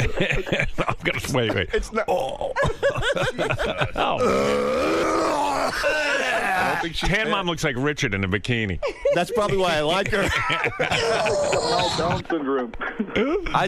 You're in bad shape. Dude. Crazy girls, Howard, are the best in the sack. Yeah. They always are. That's the thing. Every time you see a guy with a smoking hot chick, you know he's going to bang her well, but you know that he's in for a lot of. You want to come clean on this whole Long Island psychic thing that's going on with you? Absolutely. Everyone tells me you're out of fucking control. We have a writing meeting, and everyone pitches stuff for the show. Everyone go. Sal's been on a mad tear to get this Long Island psychic on the show, but like in a bizarre way. Like even if he's pitching something else, it all comes back to like the Long Island psychic. Right. So you're wondering why? You know why? So... Primarily, everything. Like I grew up on Howard. Do you know them? I've met him. Yes, they're in my neighborhood. I thut the Long Island psychic is a woman. She is. I met her husband, and husband's a huge fan of yours as well. But everything that you know how I feel about psychics, right? That's why. I think this is the one time that I can do something where I can really change your mind. I really sincerely believe that. You idiot. You're an imbecile. You know that. I sincerely believe that this lady is that fascinating. Okay. Howard, I went to Westbury Music Fair. 3,000 people. Right. I mean, she would just call out people. I mean, a lady way in the back. And what did she say that blew your mind? Like, motorcycle accident. Yes, right on the money. What's so funny about that? If I said someone in 3,000 people, someone had a motorcycle accident, don't you think someone in the auditorium had a motorcycle accident? I mean, the odds are there, but for her to specifically pick out the person, and Howard, I think that this lady really could change your mind. I think she could bring some. I think she would blow everyone away. I mean, she's been on Ellen, but I don't care. She's been on Oprah. Well, I've already told you no about the Long Island psychic, and you won't let go of it. Like, there's something. Are you having an affair with the Long Island psychic? You know, Howard, I've never talked about this, but I've always been fascinated with mediums. Even when I was a child, I used to. So you're not in love with her? No, I used to read George Anderson's books. George Anderson was the first one. He used to be on Channel 6, and predict what I'm thinking right now. I'm an idiot. No. Go ahead. You can do it. What you're thinking? What am I thinking right now? I'm thinking you should get the fuck out of the studio. Okay. I thought you would know that. Howard, but I just got to ask, because this is the big question on everybody's mind. Are you in any way, shape, or form, Sal, getting anything from them, whether it be monetary or anything else, from the Long Island Psychic? I swear on my children and on a stack of Bibles. I think this lady's. I watch this lady religiously on Sunday night. What did she tell you? Did she tell you something about yourself? No, as a matter of fact, she's very apprehensive about coming in. She told me nothing. I never asked. She should be. I never asked for a reading. Nothing of the sort. I think that Howard. You want to keep that if she's for real, why is she apprehensive? Well, because Howard could, Howard hits the hard hit. Howard asked the power. No, he asked the hard hitting questions. He's a tough interview. My powers will take on her powers, and my powers will win. That's what's going to happen, Sal. Howard, can I just tell you something? The whole thing about him going to see her at Westbury Music Fair, we sat him down in a meeting and it sort of explained how it works, if you know what I mean. And he goes, "Oh, I understand." He seemed to be off the psychic, but now he's right back on it again. I'm skeptical. Once you explain something to him, he forgets 2 minutes later. That's why he doesn't remember anything from school. Like a dog. Like a dog. Yeah, like seriously. He learned United States history, but he can't remember any of it. There was no need to retain it. Well, you're not retaining this. The Long Island psychic is not a psychic. I retain that. I will do what if I'm wrong, I'll do whatever you want. Every psychic is fake. If you're wrong, what was? You'll blow Richard if you're wrong. I won't do that. Yes, you would. No. He said whatever he wanted. I don't know, but I'd be willing to do something crazy. I don't know what it is, but I'm telling you, Howard, that this lady's absolutely fascinating. So what, you're going to come in and tell me about myself? I mean, you could look that shit up. Yes, you could. No, but I'll tell you what. I'll pick a homeless guy from the street. Let me hear the Long Island psychic just tell me the guy's name, and then I'll say she's psychic. Okay. She don't have to tell me anything about his future. Just tell me his name. Well, and if she can do that, that's right. She doesn't get that. Well, no, she talks to the dead, Howard. She'll talk to So let a dead guy tell her this guy's name. Well, the dead can't even tell her who they are. Right. Absolutely, they can. No, ask. No. I've watched this woman on TV. She'll go, who was the one who died suddenly? And then the person tells her who it is. Right, of course. No, it doesn't work. Benji was a phone psychic. Enough said. Okay, he was. He made a lot of money doing it. Really? Yeah. You never that's heard a scam. That story? No, I never you knew think that. So? All right. What is it, Gary? What the fuck is with Sal and this psychic thing? Howard, I think she's a fascinating person.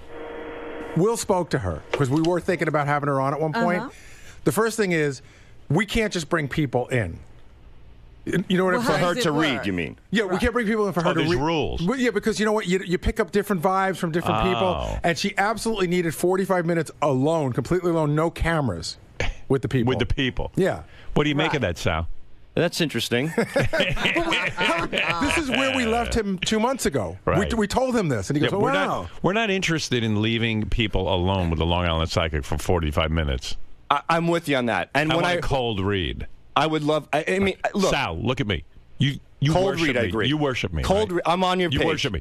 I'm on the same page. If you would just listen to me about everything, your life would go a lot smoother. And I listen to you about 99% Give your brain of over the to time. me. Your brain's not working well. Why would you listen 99% of the time?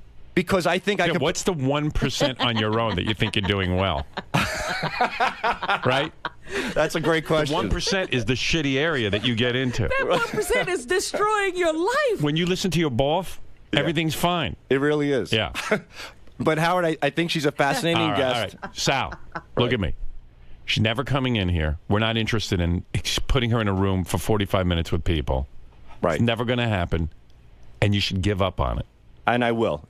But if she's listening and she would be willing to omit that 45-minute pre-interview, could she possibly come in? If she's willing to admit that. Admit it? Omit it. Omit. O-M-I-T. Omit. Omit. I'm admitting bullshit. But here's a point. Here's a point, Howard. M-O-U-S-E. Okay, so you've told him that she's not coming on the show. Right. That will not deter him in any way from on a personal level. Because, he tweeted about her the other day. He tweeted. It was so weird. It was like, hey, Long Island Psychic, great job on Ellen. Yeah, I watched her. And So why are you tweeting it? Like, why are you promoting her so much? I really sincerely enjoy her. The same way you would promote something from Rolling Stone, for example. I don't tweet much. I don't have many interests. I have I have the Long Island Medium. Yeah, I mean... Holy mackerel. You got to see me. I mean, I was embarrassed at Westbury. I had like a box of tissues on my lap. You were crying? Yeah, I had to wrap tissues around my fingers because I was so embarrassed. So I would make these finger cots and just dab my eyes constantly. Because you were crying with the Long Island Psychic? I was crying, yeah. What did she say that made you cry? This stuff she said, how would just blow you away. I mean, there's a lady in the front row, and she said, your son passed away, and you just put a card on his tombstone, and the lady almost passed out, and I just lost it. I'm like, wow, this is pretty... I always wondered who bought that stuff, and now I know. Now you know. Sal. By the way, in the writing meeting the other day, he also told us that the song Cats in the Cradle makes him cry. So he cries a lot. Cats in the Cradle? Well, having 3 kids and, playing ball and you don't have time for your children. And then that's a different... Isn't it, I'm going to be like you, Dad? That's the one you cry In other words, that's the one, Cats in the Cradle. But is that Cats in the Cradle? Yeah, but you're a good father, so why are you crying? I'm a good father because the way I grew up, I mean... I don't get along well with my dad, and I don't want my children not to. I don't blame your dad. Who could tolerate you? Thank you. Honestly. Well, no, I don't your dad decided to have a kid. He didn't know it was going to be you. He was hoping for something. He had a lot more than me. He was hoping. They're all over the country. My uncle got. Are they all Are they all fans of the Long Island Psychic? I don't know. But maybe I want the psychic here to find out if I have other siblings out there. Right. Do you think you do? Yeah, I do. I met one of my siblings in a casket. One of them died. My dad got a call one day at the pizza place and he fainted. I thought my mother died. It was my half brother that I never knew about. All right. Okay. Whatever. Does he have relationships with these people, these other children? Who knows? Well, they're his buddy or his uncle or something. He barely has one with Sal. Why would he pay Matt, you're on the like Sal. He claims when he doesn't have a relationship. Hey now, Howard. Yeah. Sal. Yes. You're an imbecile. Anyone over the age of 10 knows psychics aren't real. You know what we ought to do? Houdini proved it years ago. Yes. I told you about that. Yeah, with the whole... He had a secret word he gave his wife. Yep. So she'd go from psychic to medium to medium. She'd sit there and say, okay. She goes, I'm talking to your husband right now. And then say, okay, what's the password? And they go, what? The password that my husband gave me. Right. He said he wanted to prove whether or not they were psychics. They go, well, he's not talking about that. Right. Somehow he doesn't want to talk about it. He didn't want to talk about that. But that, you see, a puff of smoke will appear, and that's your husband. Hey, there are frauds in every vicinity, in every form. There are frauds, but there are also. I think this lady is the only one because I've heard you say this your whole life that they are frauds, that they're charlatans. These why people. are you thinking again? I don't know. See, when he thinks... And that 1% overrides the 99%. That's what I'm telling you. Yeah. Yeah, I'm telling you that it's higher than 1% when he thinks for himself. Well, I'm not good at math. You're probably right. All right, now all right, goodbye. Sal. Yeah. Does this officially mark the end of your pitching of the Long Island medium? No. What keeps you so captivated about her craft? I think she's a fascinating person. I think what she does really would surprise and shock a lot of people. You know, it's just one of those things. You're a skeptical guy, though. You course-corrected on a lot of things. Yeah, absolutely. Why does this get a pass? What makes this so magnificent?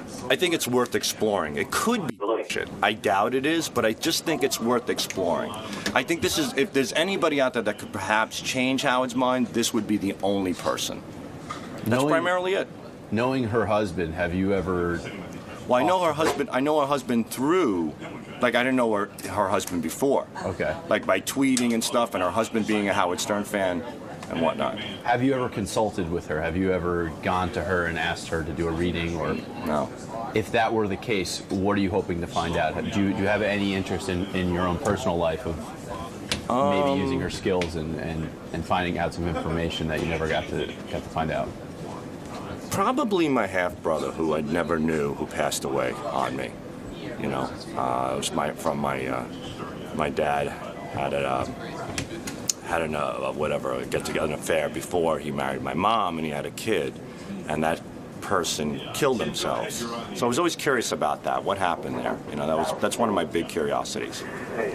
Being a skeptical person, do you have any assumptions about how she does it, how she's able to connect, or do you think is there a possibility that she has psychic powers, in your opinion? I think the way she operates, I've never seen it before. I've seen a lot of mediums. There are a lot of skeptics out there. There are a lot of go-to questions. I primarily know the fundamentals and how it works and how some people can get away with it. But based on how she specifically can pinpoint things, makes me really curious about her. That's what makes her stand out, that she's exceptional to this.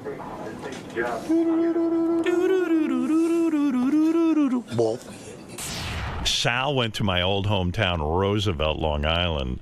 Oh, yeah? Which I can't even believe. And he stopped off on his way home and did some interviews with people, and like trying to ask him, hey, did you know Howard Stern grew up here? They don't even want to know about that. Nobody wanted you? The black folks in Roosevelt did not want to hear about it. Hey, Sal, was it freaky when you were there, or what? It's a pretty bad neighborhood, man. I grew up in Bayshore. You got me beat tenfold. Yeah, I know. Well, I got everyone beat. But for the most part, everybody was pretty nice. You know, we just went in front of a bodega. And bodega. I grew up in a neighborhood with a bodega. There's a guy who shows up with Italian shoes. He pulls out of the shoddy van, and you know that the lock that you use when a door doesn't work, it's just like that clip with the hook. Yeah. That's what he used to close the door on his van. So he comes out with these Italian shoes that are covered in raccoon fur. And he's trying to sell it to the Indian guy behind the counter. It was pretty wild. You mean there were actual stores in business? Somewhat. But they're all burned out, right? There was a laundromat next door, and the lady went inside the laundromat to smoke. Yeah, and you can't tell anybody what the rules are. Oh, no. You will get so fucking beaten and shot. I swear to God, Howard, I had a nightmare that night. I really did. It was really, really scary. I had a nightmare every night. There was a great moment where we were in the meeting, and somebody came up with this idea, and Richard goes, well, we should go out and ask people if they want to get a statue erected in the town square. I go, town square? There's no fucking town square. The whole town is 1 square mile. Yeah. There's no square anywhere. Howard, I know I said this before, but I grew up in the next town, which was not a great town. No. But that bridge to the Southern State, if you went over that bridge, it was like Escaped from New York. Like if you went over that bridge, you were not going to get out with your bicycle or anything. Imagine going. Really? Yeah. No. Yeah. Oh dear. Yeah, I had friends their parents wouldn't let them visit me on their bicycles. My friend Lou would actually ride his bike over. He's crazy. Brave kid, brave. I remember I'd ride my bike to Baldwin, and it was like, oh, freedom, Baldwin. I was so jealous that he lived in Baldwin in a white neighborhood. In fact, there were ways to get to other parts of Long Island, and you could go through Roosevelt, and we would take the long way around. You know what I mean? You wouldn't go through Roosevelt. Yeah, no. I went through Roseville because I lived there. My house was there. You didn't go through. You stopped. Yeah, I stopped. Or you go I was like people were like, hey, wait, there's a car with white people stopping in Roosevelt. I love that out of all the places on Long Island, your mother moves you to 1 square mile, the worst Well, no, square when mile. she moved there, it was not bad. It wasn't? No. Yeah. Our town was just bad. It was impoverished. Yeah. You know, and when you're the only white family, it's like no one. Everyone was like so messed up. They wouldn't beat up white kids from all the white neighborhoods. They just beat up me because I was conveniently there. Yeah, why go? Why go anywhere else? We got a white got guy. one. Yeah, lucky me, I was that guy. The buses don't stop in the white neighborhoods. Hey, what's this bit that you're pitching at the writing meeting all the time? That I mean, it's disgusting. Splooge. Oh, yeah, you should pitch that. You pitch it to Rob. Tell Robin what you want to do on the air. We have a writing meeting on Thursday, and Sal gets up and pitches as everyone does. He's been pitching this same thing over and over. Well, you know the TV show Splash? Yeah. Yes. And I came up with the idea called Splooge. And what it would be is that we would line up all the guys, like in bathroom stalls, and the first guy who could drop his load the quickest wins. Who's the guy who could splooge the quickest? Where would you suggest we're going to do? I mean, like... You know what happened? One day I was... Like, I'm going to go beat off with the rest of you guys and see who can come the fastest? Yeah. And, like, how would Weren't you looking forward to that? Didn't you get excited when you heard that? I mean, first of all, who thinks that they want to do that? I think it would be great. How fast do you think you could blow a load? In under 2 minutes. Under 2? Yeah, I think so. Howard, in the But that's not a tribute. In the meeting, Sal said, from just the way we were sitting, doing nothing, from flaccid to finishing, he thought he could do it in 90 seconds. Oh, my God. There's a guy who hasn't gotten laid in years. That's what I'm saying. It means you're not getting any. You think you could stand in a booth while all the guys are there, like in a stall? Not looking at the guys, right? No, right. We'd all In a be stall, lined up. And you're saying you could beat off to completion in 90 seconds? I think so. I think I could beat everybody. Wow. I think I could complete. I think I could. Now, where splooge did you first. envision we do that? Because you know we can't do that here. It's serious. Maybe Richard's apartment. Hey, sure. I don't care. You know, to make it With harder the to raise. gerbil looking at you. Can you think of something more disgusting? To raise the stakes, maybe we should just do it side by side, everybody. It would be hard to get Can an you ever erection. come up with something sort of cerebral that we could do that where people go, hey, well, that's really witty? Yeah, I've done that too, but you have to, you have to think outside the box. You certainly do. Yeah. And did you see Teresa Caputo was on Dr. Oz? Oh, dude, this he's hung up on the Long Island Medium. Yeah. After that girl, you know, Sylvia Brown, who's one of the most famous psychics, because that fucking moron Montel Williams would have her on all the time. And people would assume that because Montel's having her on that she knows something. Right. Did you not hear that tape that we posted on Mildred? Yes. So after you hear the tape of somebody who, and you hear Amazing Randy talking about how psychics are all fake. Right. And how Sylvia Brown told that woman whose little girl they just found was dead. And the woman died. Yeah. But before that's not, this child was That's found. not Teresa Caputo, Robin.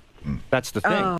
Oh, there are frauds. There are frauds dude. in every. Dude, are you every fucking forum? insane? Howard, How do you not have a brain? Do you respect Dr. Oz?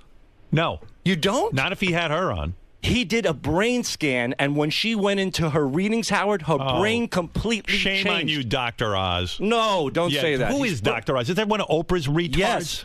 That's the only pic she's ever found that's decent. Oh, here's a picture of Sal with the Long Island Medium. And Richard. Oh, really? Yeah. He's like who's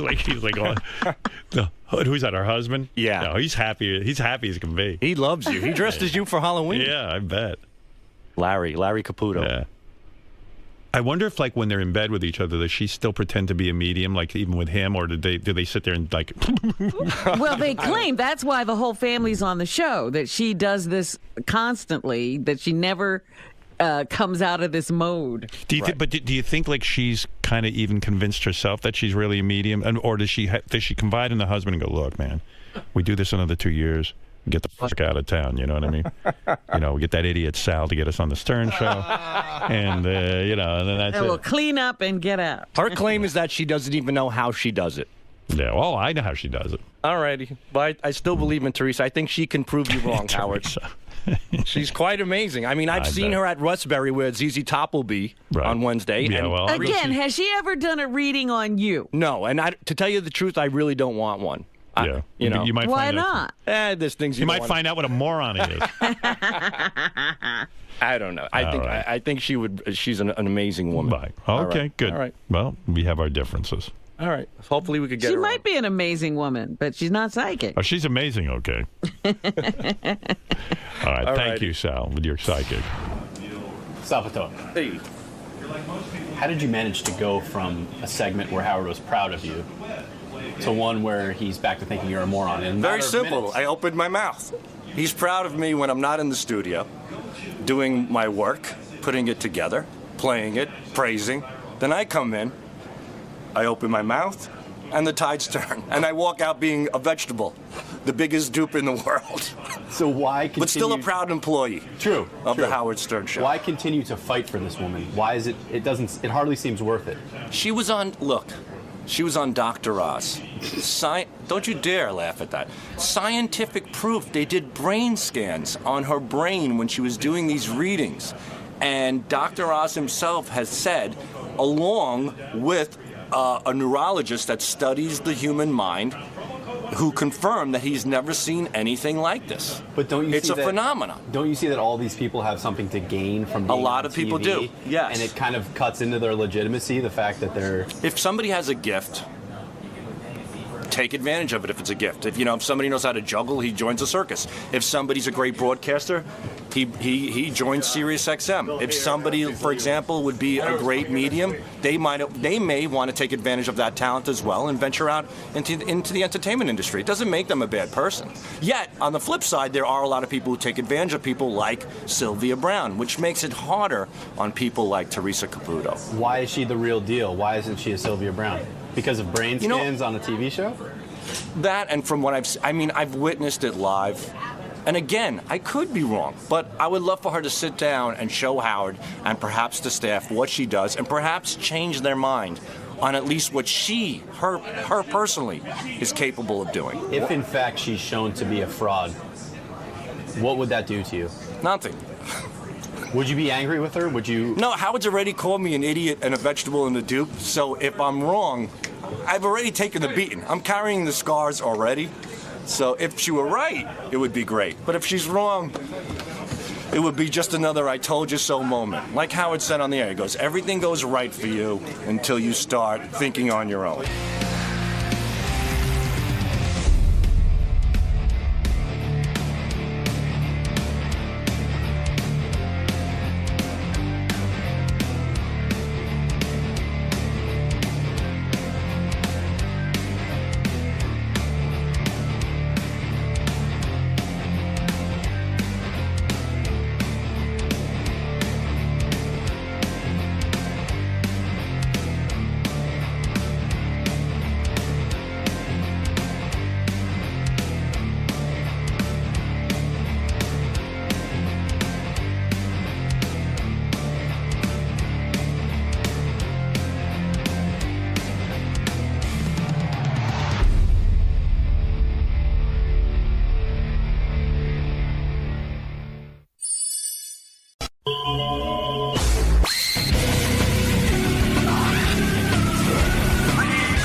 Hey, what's up? Joey Fatone, and I'm here with Howard Stern. Obviously, you never know what's going to happen.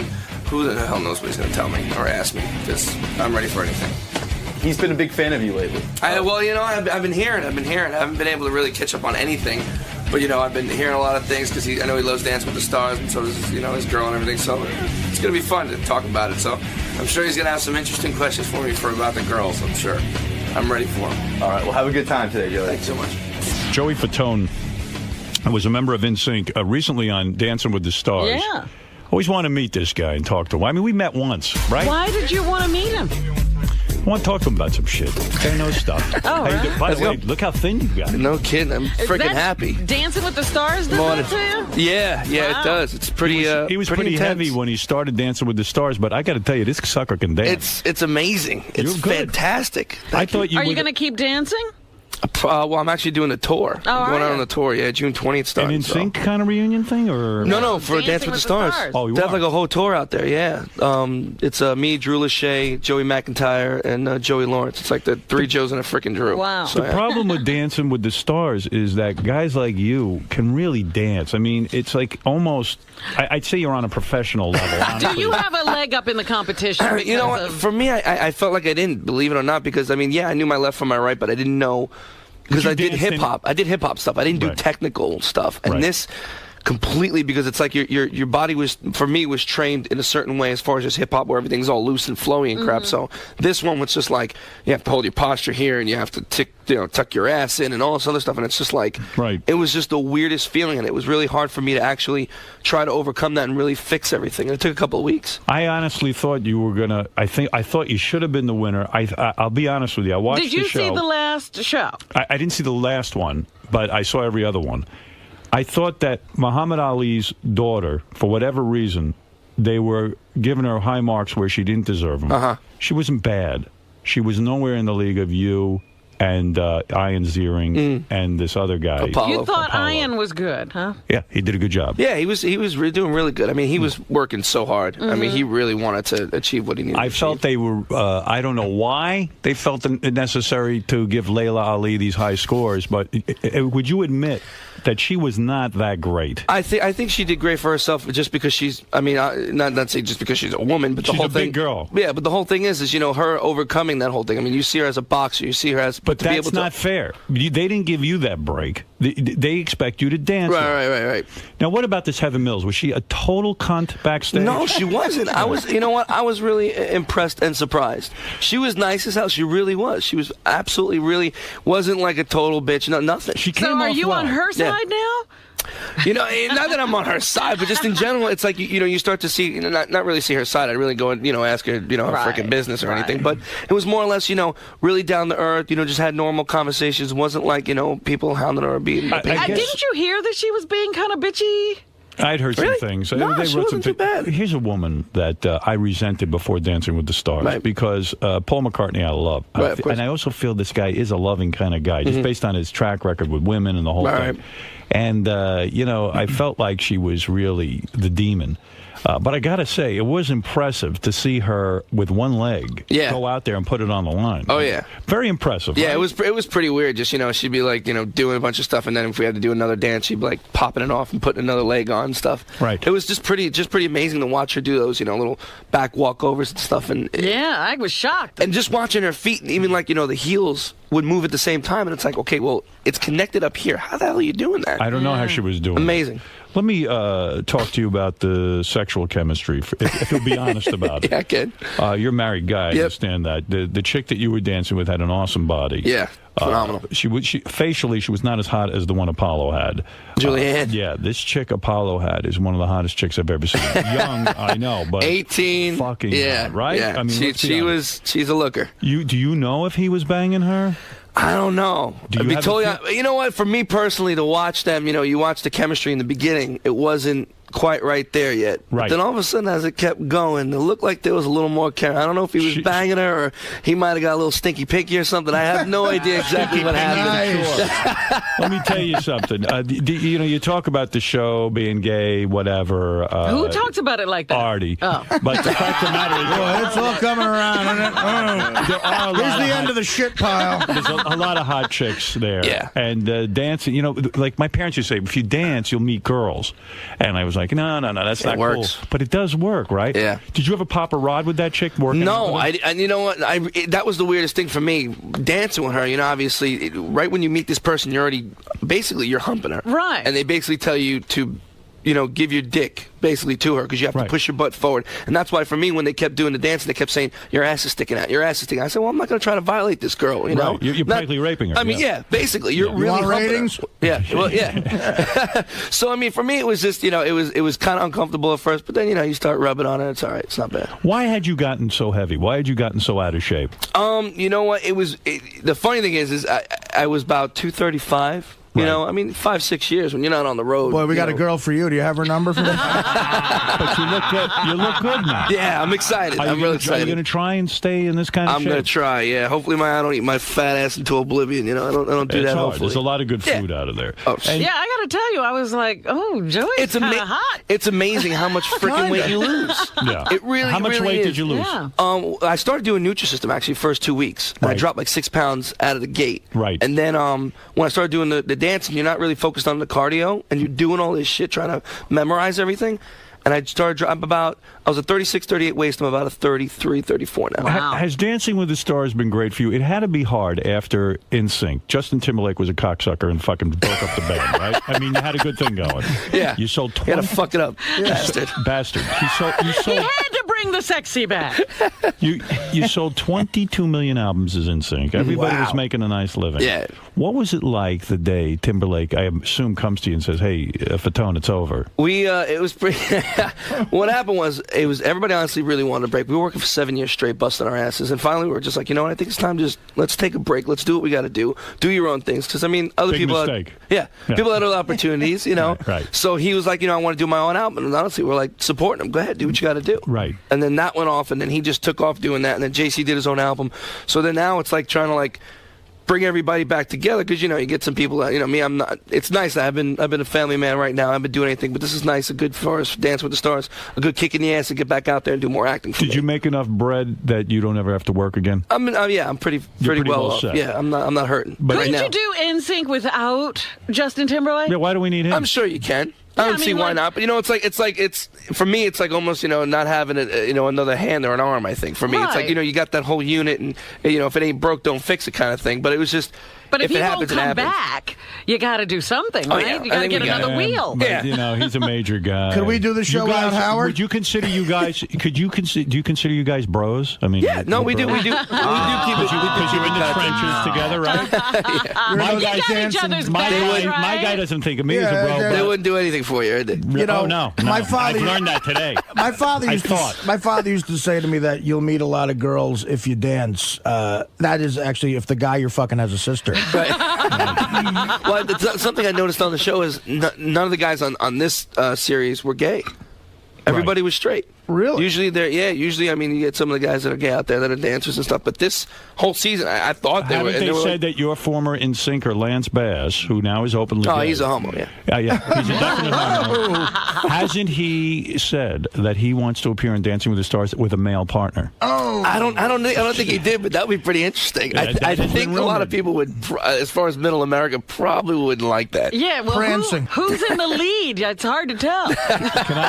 Can I? That would be great. Who wears the dress? What about the fact that when you were in NSYNC, 22 million albums, probably getting laid every other night, Justin Timberlake was very heavily involved with Britney Spears. Right. That was a lot of horseshit. They were Did you know banging. she was crazy back then? Yeah. You know what? She wasn't crazy back then. Oh. She was, it was crazy now. I think she needs to get her head straight. I don't know what's going on with her. I haven't seen her in a while, but it doesn't look good right now. She needs to hopefully relax, take it easy. Did you used to say to Timberlake, "Look, what are you doing with her? Why don't you go out and get laid?" No, after I didn't have to tell him. Right. I guess he did after the fact. He did it anyway. And now he's having a good time. Yeah, big shot now. He doesn't call, doesn't talk to you. No, I just talked to him actually. Probably like 2 or 3 weeks into when I was doing Dance with the Stars, because now he's in Europe right now on tour. But it's funny because everybody's come out. Obviously not him because he's on the road, but Lance came out, JC came out, and Chris came out to the show. So, he was feeling guilty that he wasn't there to support you. Schmuck. Yeah, piece of shit. What about? You know what I think? I think like the Temptations. The Temptations changed everybody. They just kept the name. All the Temptations are Jewish now. Hey, did you have an inkling or know flat out that Lance was gay before you came out? I had an inkling, and actually I was one of the ones that knew, and found out pretty much. I kind of walked in on him, to tell you the truth. Not like that. Not like walked in like, oh my God, What was he doing? You walked in on him? No, he was just sitting with a friend of his. Exactly. And it was like, hey, and he was like, oh, and I'm like, listen, whatever. And then the funny thing was like, hey, surprise, and I'm like, you know what? I don't give a crap. I love you like a brother. I'm just like, your mother's gonna kill you. Oh, so you called him a bro? Yeah. Right. Okay. Right, because he's gay. Because he's gay.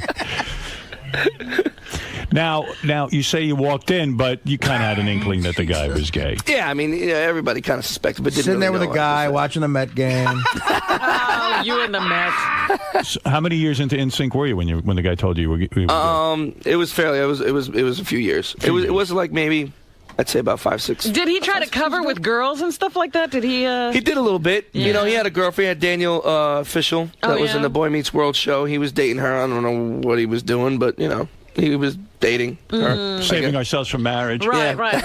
See, that's what aggravates Holding you. hands. When you see a guy saving himself for marriage, it's gay. That's it. There's no question. That's what aggravates you about gay guys like that. He probably fucked a lot of hot chicks and wasn't into it. You know. Yeah. Was there ever an official discussion to hide the fact that he was gay? In other words, did you guys all... No, there wasn't. No. I mean, because it was just nobody really knew 100%. No one really was either too scared or too afraid to really ask. You know, hey, you know, you pounded or whatever. Well, you know, nobody really knew. You're a little flimsy, Lance. Let me ask you about some of your conquests. You banged China Doll, right? No, I did not. Good. I did not. Tell the truth. Really. That's the truth. If you No. did, I got to know. I swear I didn't. No. How did that rumor get started? The stupidest thing, we did a movie called On the Line, and me and Lance, and there was a small little role that I wanted her to do, and I handed her the script at the Ivy, and I said hello, and I gave her a hug, and then all of a sudden people were taking pictures. Then next thing I'm already inside her. That'd be hard for you to bang, right? Probably. Yeah, that's a tough one. Oh, you haven't seen her lately, no? Nah, poor girl. But you've banged easier to fuck Lance. You've banged a few porn stars, right? No, I haven't. You haven't? No. But how come Kendra Jade was going around saying she Kendra banged you? Jade's nuts. She's out of her fucking mind. It's not even true. No, it's not. We are good friends. You know, she's actually good friends with my brother as well. Right. Sweet. She is a really sweet girl. She is a nice girl. Nuts, but she's a sweet girl. So you didn't? No. You didn't go there. No. Jessica James, you didn't bang her? No, Stinky Pinky. She's No hot. Stinky though. Pinky on that one. Jessica James is hot. Yeah, I love her. She is pretty banging. Yeah. But you're married guy now. Yeah. Right? Yeah. Been married for 2 years. Been dating. I was dating for like 13 years. And a kid, right?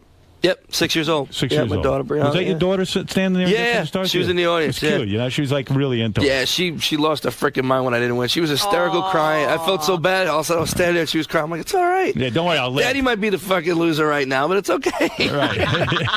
And then 2 seconds later, the confetti was there and she's throwing it up in the air. And she didn't even care about it after. Did you really want to win, or you don't give a shit? For me, I wanted to, but it was weird. Right when they said his name, I was actually excited and proud of him because I mean, this kid who's an athlete, you know, never had some sort of expression or anything because you know they're stone cold faces, and for him to come out of his shell and be able to express through kind of dance, which I've done hip hop way, you know, right. It was cool to see him win. You know, it didn't really bother me. It was really weird. I thought it was going to piss me off, but I was like. I mean, I wanted to win. Layla wanted to win. She was pissed. Yeah, you know what? She didn't deserve to win. She wasn't that good. She wasn't that good a dancer, quite frankly. Muhammad Ali's daughter was not good. So when you got tapped to be in NSYNC and you had all this success, how old were you when you auditioned for that thing? When I went into the group, I was about 17, 18 years 17. old. Like, So you really right out of high school. And when you were making big money at 17, what do your parents do? Do they put it in a trust fund for you? No, I was about 18 at the time, so I was legal. Right. So it was just funny because you don't grasp the concept of really how much money you have. And I was still living with my parents when I was about 20 because I was never home. So finally I got home and I'm like, I want to buy a house. I can get the hell out of here. That's right. You know, money. Yeah, it was nice. But then, you know, you start buying stupid shit, and I made a Star Wars theater, which I put more money that was worth more than the freaking house. Star Wars theater. What the hell was that? I built like this whole fiber optic ceiling, the Death Stars, where you know there was a projector.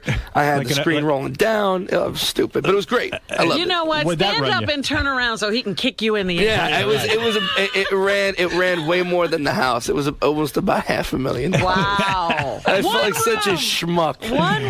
One room. Because everything was completely made fit for that room. And I bet the person who bought the house took that room and ripped it apart. I took that shit right out. Yeah. I kept everything. And it was like pieces of a puzzle, and I have it in storage right now. Of course. Oh, yeah. And you make a lot of dumb decisions when you have that much money as a And kid. you're that young, too. Oh, yeah. I mean, now I have my wife thinks it's a dumb decision, but I'm a geek. I have the Knight Rider kit car. You bought that? I have one of them, yeah. Yeah, I fixed the whole thing. How much did you pay for that? I will never understand that.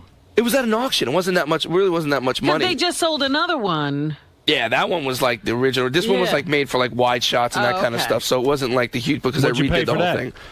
It was probably about 30, but I put a lot more Do you into drive around in it? Or? Yeah, like a big fucking geek. I love it. Do people recognize that it's the kit car? Sometimes they do. I don't turn the light on or anything in the front. That gets way too out of hand, but they're like, that's cool. You know, at night, Must be the cool whole when it thing talks lights to you up. and Yeah. stuff. That's nice. I get it to say dirty stuff. It's great. Yeah.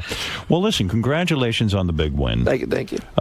You know, the fact of the matter is... I won. People watch the show. Won. I saw Hopefully it. it's And you going to help me. lasted the entire time. Yeah. You know, you were never put off the show. No, I was when I was in the set, the bottom two, I was pissed. I would watch you. I go, man, this fucking guy's so relaxed dancing. He's smiling. He's having a good. I go, I have fun. I go, this guy knows how to dance. Yeah, there were some people you could see their lips move. They're counting 1, 2, 3. Yeah, you know what? You got it. Like even the first show, I was nervous as hell. You know, I haven't danced or anything, but the whole thing is to do those styles. I've never done anything like that before. Hey, come clean about one thing. I remember I read this. Oh, what now? The guy who was on Cheers, who was on John, what's his name? Ratzenberg. Heard he was a fucking asshole backstage. He wasn't bad. I mean, unless he was bad to other people. Did you read that shit in the tabloids? That he was being, no, I didn't read anything. They said he was being a real peckerhead. Yeah, but you said everybody. He's okay. You know, they did a great job casting everyone because I didn't see it. He was great. He sat there, did what he had to do, and it was funny because you think, okay, he's not going to really enjoy this, but I think he was enjoying it. Everybody else did. Everybody had a good time. Did you ever see Vinny Pastor at all? No, He never made it. No, Yeah. he had one rehearsal and said, "I do it." He said he had enough. Artie, why aren't you doing it? But you should do the show. I heard you. I would love to. I heard you were on The View yesterday. And that was the. Did you know that Rosie O'Donnell and Elizabeth had a meltdown? I heard a little bit of the meltdown. Oh my gosh! Worse than me and Arnie? They went off. Yeah, they went off on each other. Yeah. Was it uncomfortable coming on the show after Elizabeth and Rosie? There's something about Joe. He came in after me and you. What is it? Joey comes into a studio, people start fighting. You know, Howard, I'm sorry I'm not more famous. We could have made the paper. Right. Elisa Silverstone actually went in. She was like right after that, and she was just like, it was just the weirdest thing. I mean, it we got had really a dance. personal. Yeah, we danced for 2 Really? What seconds did and they talked. say? I'll play it. That's funny. Yeah, it was ridiculous. They were just going back and forth. Can I ask you something? But were you backstage during that? Yeah, we were And you're sitting in the little watching it? green room. We were just going, oh shit. Oh shit! And they kept going, and then they had the little split screen and everything, and you're like, "Oh my god!" And I just was just like, "I'm not." Hopefully, they don't ask or say anything. And they were standing, and then they had to interview us, both of them. They were standing right there, and it was just like, there's a lot of heat coming off of them. Yeah, They were fired I up. get the feeling that Rosie really hates Elizabeth big time. Yeah, she tries as hard as she can to stuff it down like Artie, but she doesn't do a good job. Us fat guys and girls. You're not fat. Me being the girl. Do you feel you were underpaid for Dancing with the Stars? Now, honestly, How much do you get paid? Not.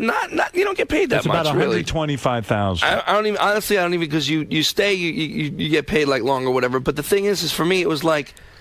Felt like I was almost like on The Biggest Loser because I lost freaking weight and didn't have to pay anybody to train me. You're on the You know what I biggest. You're on a huge show. The fact of the matter is, they make a lot of advertising dollars on that show.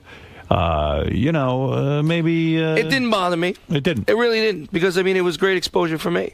You know, you get 20-something million people watching you, and for me not being in the eye of the public for a while, and it's a good kick in the ass to get out there and start up again. That's what was nice for me, and it was kind of. They asked me every season to do it. I got asked from the very beginning. But do you? And I turned it down. Why did you turn it down?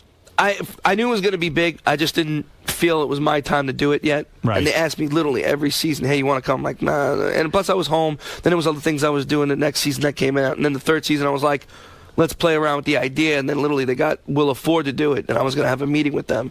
And then the fourth season, I was like, what the hell? All right. But let me ask you something. Do they pay different things to different people depending on I think it's their straight. name No, recognition? I think it's straight. all the same. Favorite nation. You were going to favorite say nation. something, Artie. No, I was just curious. I mean, I don't know what the rules are, Dancing with the Stars, but weren't you considered a professional dancer with NSYNC? Or That's what not? everybody said. But you know what? I don't consider myself a professional dancer because if you try to do like if someone gave you a hip hop class and did that, and then they said, let's do ballroom. It's way different. Oh man! Yeah, but knowing I've never busted my ass like this. But Never. it's way easier to assume that you being you have some rhythm, as opposed to. So and does right out of the freaking box, you look like you'd be able to do this. Some of those people couldn't, tell their right from their left. This dude was flying through the air. I think that's what they do, though. They get people that got rhythm, people that you never even seen them in that light at all. Joey Woodgie's on the phone. He's a big fan of yours. Go ahead, Woodgie. Big fan. Yes. Thank you. How's it going? Stick your finger in my ass and make a shit swirl on my face. Oh, boy. Whoa. What are you saying, Would Ye? That's for Lance, not for me. Would Ye, what do you want to say quickly? Can I suck your cock? Oh, you got the wrong end sinker. You got the wrong end sinker, but wait in line, buddy. Thank you. I could lick a man's balls with his dick in my mouth. All right. You're getting a little out of line, and I'm not going to allow that. Listen, I want to thank you for coming in. No problem. My pleasure. It's good to see you. Good to see you. You're going to go out on tour with the Dancing with the Stars tour starting June 20th. And what is that? A bunch of people sit around and watch you dance? Yeah. They kind of set it up like the show, and then we do a couple of numbers that we did on the show, and then we have like these whole group numbers. I guess I haven't been in rehearsals yet. So let me ask you something, and this might be embarrassing for you to admit.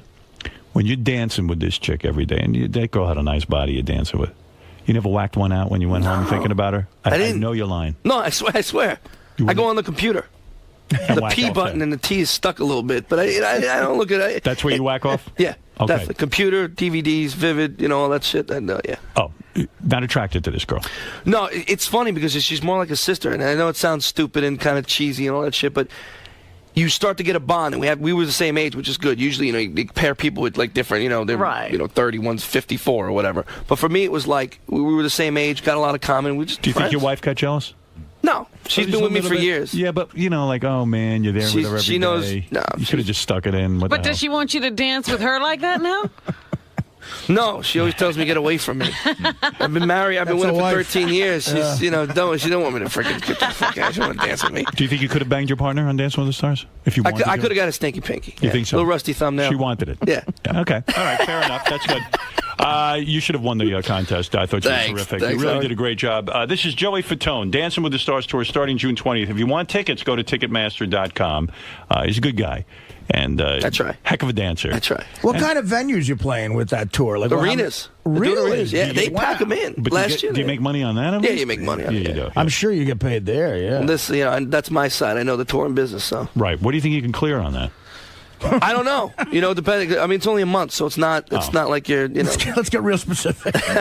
Well, they make $2 an hour on $2. That ain't bad money. Listen, I'm impressed if anybody, the name of your group, In Sync. Those fucking dance moves you got to do together. How the fuck long does that take to learn? It took a while. It took a while. It took a little, but you know what? It definitely all paid off. Yeah. Right. Bruce Springsteen never could do those dance moves. That's right. Well, he could write songs anyway. Hey, by the way, I got to say something. Hey, as long as I was fucking back there going bye. You know what, Paisan? Salud. He's a rich man. I love him. And Joey, again, go see him. Ticketmaster.com for touring with Dancing with the Stars. And thanks for being here. We're going to take a break, and we'll be back right after these words.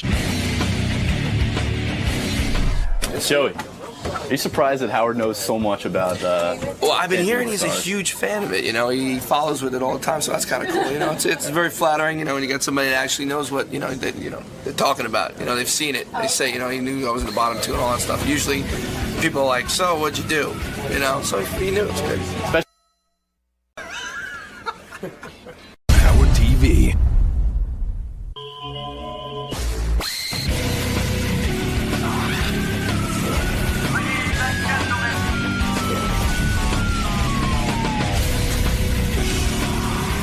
Hi, my name is Al D'Amato. I'm here to see my friend Howard, but actually to bring the attention of National Poker Week.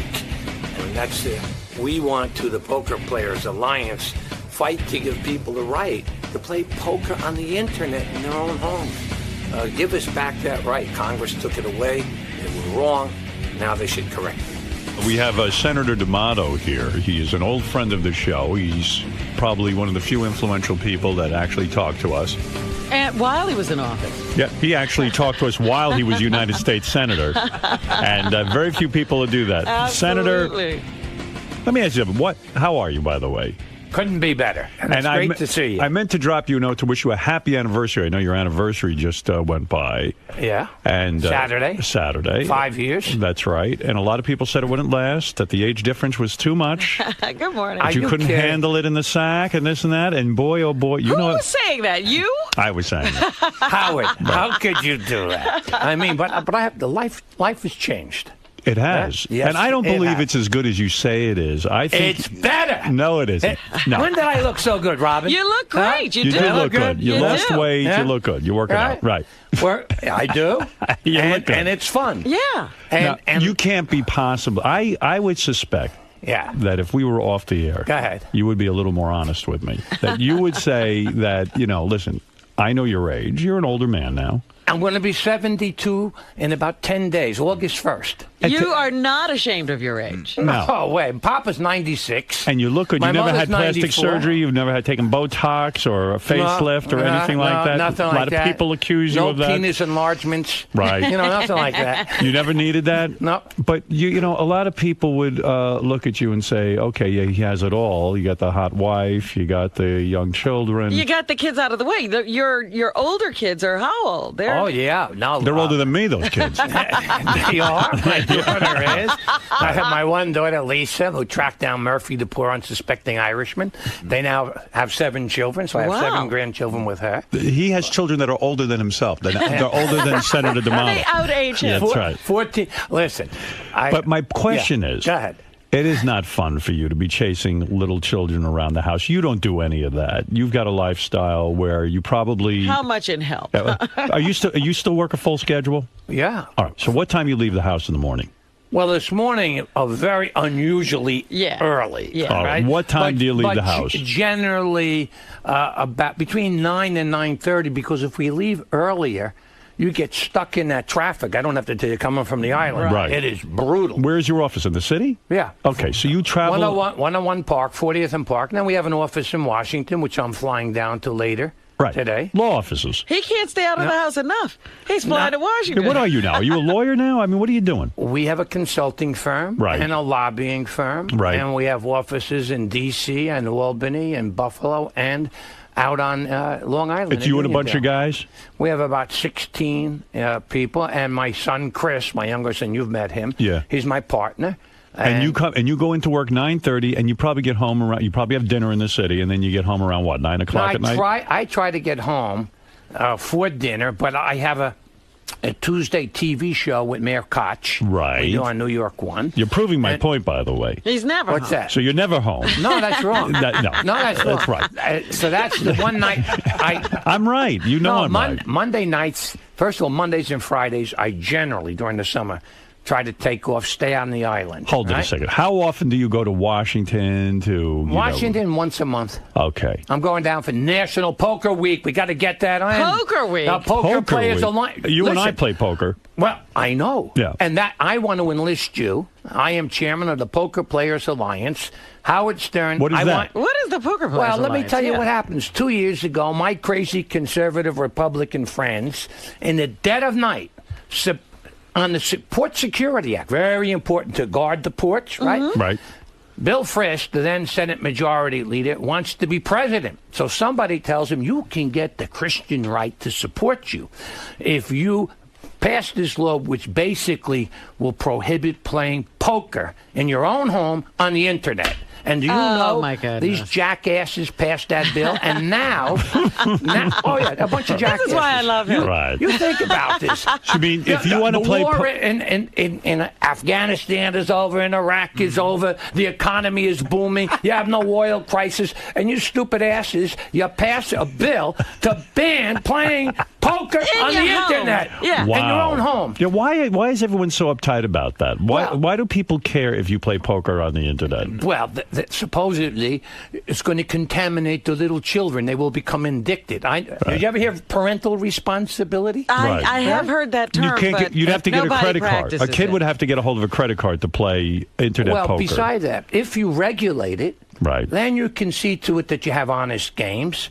You give people the ability to play a game of their choice, poker, national pastime. Just about every president, including the present one, has played poker. But what you're saying is, unless you can go to a casino or go to a neighbor's house, etc., you're not allowed to use the most modern means of communication, the internet, to play poker.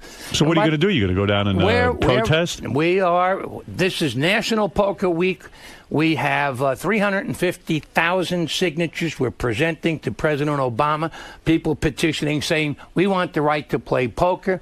We are lobbying on behalf. Now, here's Alphonse, the so-called conservative, right? So what do? You go down and you visit your Republican buddies and you say, listen, guys, let me... everybody. What are we doing here? Barney Frank happens to be the champion of saying, let people use the Internet the way they want. Right. This is in the spirit... What about the fear that people will be out of control playing poker on the Internet and they'll go through their life savings and all of that? It's just this kind of thing. First of all, if they're out of control, they can play at a casino, they can play somebody's home. There's plenty of ways to lose your money. And, I mean, so that's like prohibition.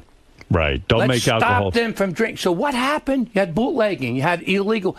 If you regulate it and license it, you can raise about $20 billion over 10 years. That's a lot of money. You want to pay for health care? It's a little down payment. We could go to war with everyone on $20 billion. I mean, we could kill everybody. Howard has been doing this lately. Everything that the government comes up with or has to do with raising money, he puts into munitions. I do. Immediately, he's bombing somebody. I'm like Robert McNamara. I believe we got to build up the military, nuke everyone's ass. I want Howard Stern, who was a devotee, long before most people were on the Internet, right? Right. You were a chess advocate. By the way, they could ban chess tournaments too if they're giving out prizes. They can't do that to me. No, they will. They will? Oh, sure. If they hear that you are a chess advocate, I can get half a dozen guys to sponsor a bill because they want to stop Stern. If you're busy doing all this all the time, this goes back to my original point. Ahead. So when are you home with these kids of yours, these young kids? I just came back from Italy.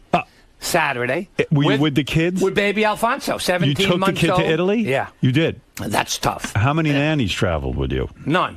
What? None. We did have my wife's mother, my mother-in-law. She came with us. That must be fun. We only have one nanny at home for the baby. You travel? What do you travel over to Italy? Yeah. You get yourself a hotel.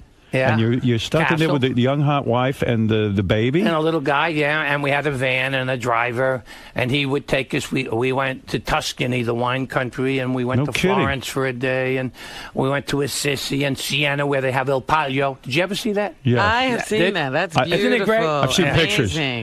Listen, I don't go anywhere. I love the United States more than even you. But I am a United States guy. Well, you appreciate home more when you go away. Anything I could see over there, I could see here. You can't see the palio over here. I see pictures. It's highly overrated. First of all, I want to recruit you to join the Poker Players Alliance, of which I am the chairman. All right, I'm in. What do you want from me? Well, I want you to tell your people. I'll do it. The PPA.org. PPA.org. The PPA.org. This is your thing. It's a great thing. And this is to He's a real poker player. He loves it. We play every Monday night up at the Castle, Ohika Castle. Yeah. You know where that is. Yeah. Right. Every Monday You're up night. there? Oh, yeah. You play? Absolutely. And they clean you out? No. Come on. Howard. Howard, you know better. Have you said, have I lost occasionally? Sure. This guy's a great poker player. I used to play with him. Yeah, we would go over to a hotel and play with our friends. Garden one of City our friends Hotel. passed out during it. Oh, yes, I remember. That was a mess. And the real senator mess. was dating a hot female doctor at the time, and she rescued the guy and the whole thing. Thank goodness. You remember that? That was unbelievable. And then we continued playing. Hey, listen. You got him out of there and continued playing. I was losing at that point. I needed to come back. Well, listen, what am I supposed to stop a game? What you needed was a break in the game. How did you get that guy to pass out? Yeah. Somebody passing out should never stop a poker game. Can I tell you something? And sexually, the marriage is functioning well? You better believe. Are you as hot for your wife as you were 5 years ago? More so. More so? Absolutely. Even after the kids? Oh, yeah. Were you in there for the birth? We have one, and we have Isabella. We think we're going to name her Isabella, a little girl on the way in October. So Alfonso is now 17 months old. Yes. Here. Let me see. You don't. Well, you're really into this, huh? That's Alfonso on Father's Day. And there he is down at the beach. We have our house. Well, I heard your tape to me, and let me tell you something. I don't want Howard anything has to do with it. No. Howard needs a child. I don't need a child. Yes, you do. Why? All you do is wake up at 2 a.m. and start crying. And he'll say, "What's wrong, Beth?" And you'll say, "What are we going to do about a family?" And then what's he going to say? You got your dogs? No, I love dogs. And then you're going to say, well, "Can we talk about it at another time, and so you're not working. It's on a Friday, and so at about 7 o'clock, you come with a cup of coffee under your nose, and you wake up. Why do you stand up for the poker industry, not for me? Why? I am. I'm standing up. It's going to be Yeah. good for you. It is, and we can have Baby Alfonso play with Baby Howard. Let me ask you a bunch of topics. Let me ask you. Playmates for his son. That's All right, why number he's one. recruited. Number one. Exactly. This Sarah Palin, right? Yes. The one who just resigned. Yeah. A nudnik, right? Was it cool? No, over her head in terms of being thrust into the national scene. She was a lightweight, right? Look, no, she wasn't prepared to handle, and they didn't give her. Listen, I'm going to tell you something about yourself. Yeah. I've sat and talked to you about world politics. Right. All kidding aside, you're well versed in every topic. You know what's going on. You were always into it. She wasn't prepared for that prime time. The guy she was running against, Senator Biden, guy's a top-notch guy, bright guy, knows how to answer questions. You ask him love questions. Joe. Right, you know this guy. He's a family friend. Okay. She comes on the scene. They ask her, what period... Katie Couric said to her, what periodicals do you read? And she said... I don't know. She goes, whatever they bring me, I read. She couldn't answer. And then they say the media was out to get her. Out to get her. You only prayed for softball questions like that when you were running for senator. But look, now I want to take a free shot. Okay. Okay, this Go is ahead. a free shot. I think David Letterman is a low life, over his head, and what he did and what he said, and you know, I believe in free speech. Sure. I took on the FCC. Why? Right. Because it was the right thing. Mhm. They're Right. trying to censor you, close you down, do all kinds Right. But when this guy says that Sarah Palin's 14-year-old daughter, who is she having sex with, or words to that effect, Right. that is Now, bullshit. let's be honest, though. That is Let's defend Letterman. No, let me finish. He didn't do that. Yes, He didn't do that. No, Yes, he he did. And then, what did he try to do? Right. When he got hit by... Well, I didn't mean her.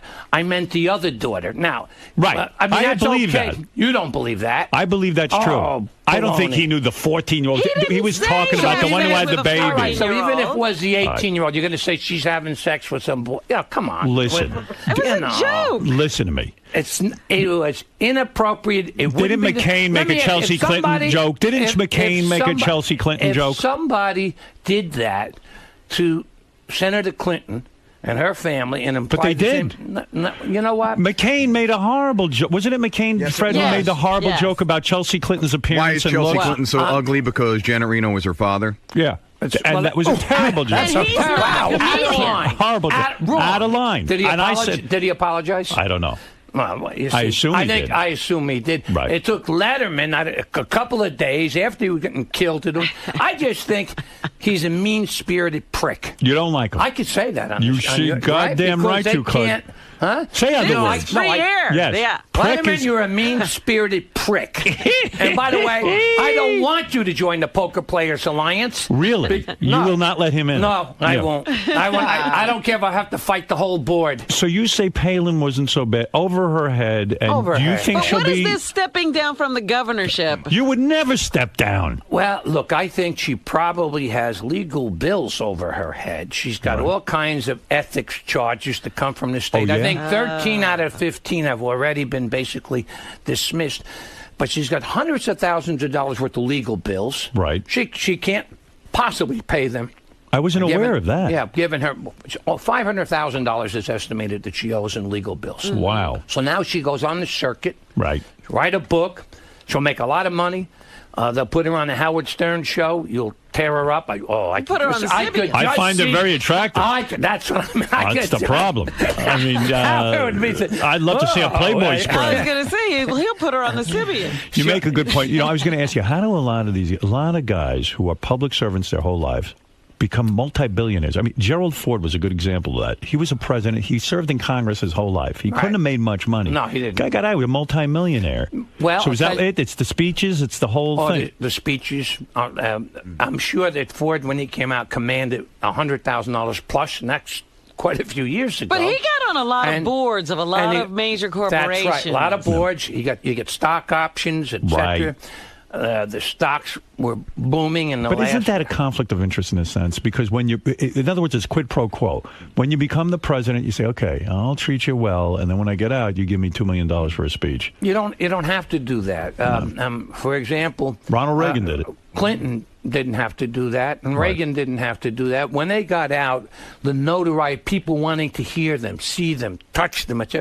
So a big corporation, they can pay them $250,000 to come and to give their executives and some of their clients, they invite their clients to come here. But isn't that done with a wink? In other words, I remember President Reagan got out of office. The Japanese gave him a $2 million payday to come speak somewhere, some cockamamie place.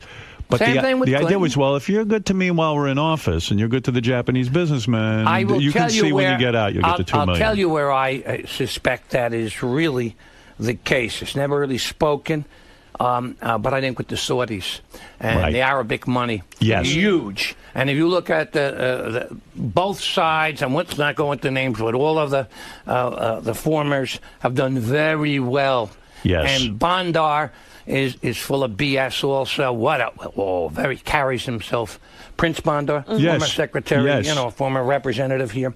But he takes care of all his buddies. He takes care of his buddies. He knows how to play the game. And they have played America for a bunch of jackasses. They are financing all of the jihadists so that they'll leave them alone. Right. They send them billions of dollars, right? And they're supposedly our great allies. And I'm not going to let Bandar join the Poker Players Alliance either. Well, thank you. Because those guys love poker. You're joining. Yes, I am. And we need to support. See, this National Poker Week. Let me get in. Wait a second. Wait a second with this poker. Right. I've never seen you so on fire. This they pay me a lot of money. This is a big deal to you. This is a big deal. This is a big deal to you. But I'll tell you something. You know why I took him on? Because it's the right thing. How dare you go into people's homes? I think you're right. Yeah, I agree with be bothered with that. You can't play poker on the internet. Let's fix some real problems. Well, that's why we got to support the Frank Bill, 2267. HR. What about Spitzer? Like I was a big Spitzer supporter. So were you. We all did. Yeah. And he was, the governor. We were excited about it. Did you know what he was up to? You knew what was going on, didn't you? Admit. No.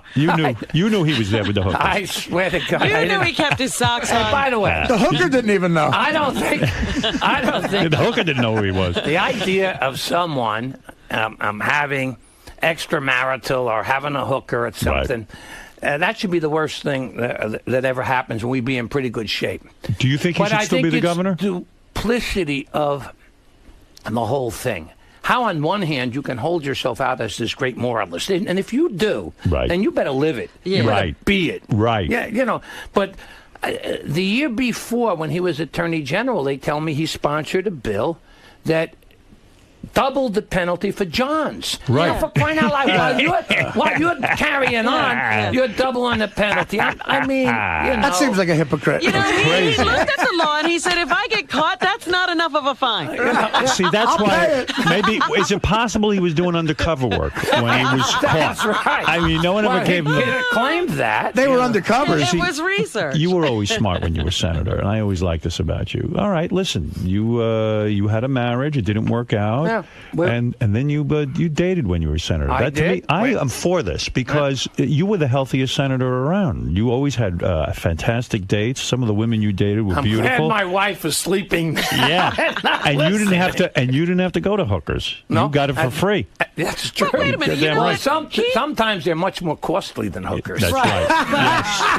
These romances. That is true. That's for goddamn sure. How did this wife get you to the altar? I mean, there were a lot of women in your life. A lot of nice women. A lot of nice women. Yeah. I remember who you dated. Yeah. In fact, at one point you dated Claudia Cohn. Yeah. I always thought she was hot. Great lady. Smart, Wonderful. right? Yeah. And I thought she was going to get you to the altar. She almost got you to the altar. Almost. Yeah. You were engaged to her for a while. Yeah. But you somehow slipped out of that one. Well, look, things didn't work out. The lifestyles, traveling back and forth from Washington. Sexually incompatible? No. That's nothing wrong there? No. She was one of the best? None. I mean, not better than your wife.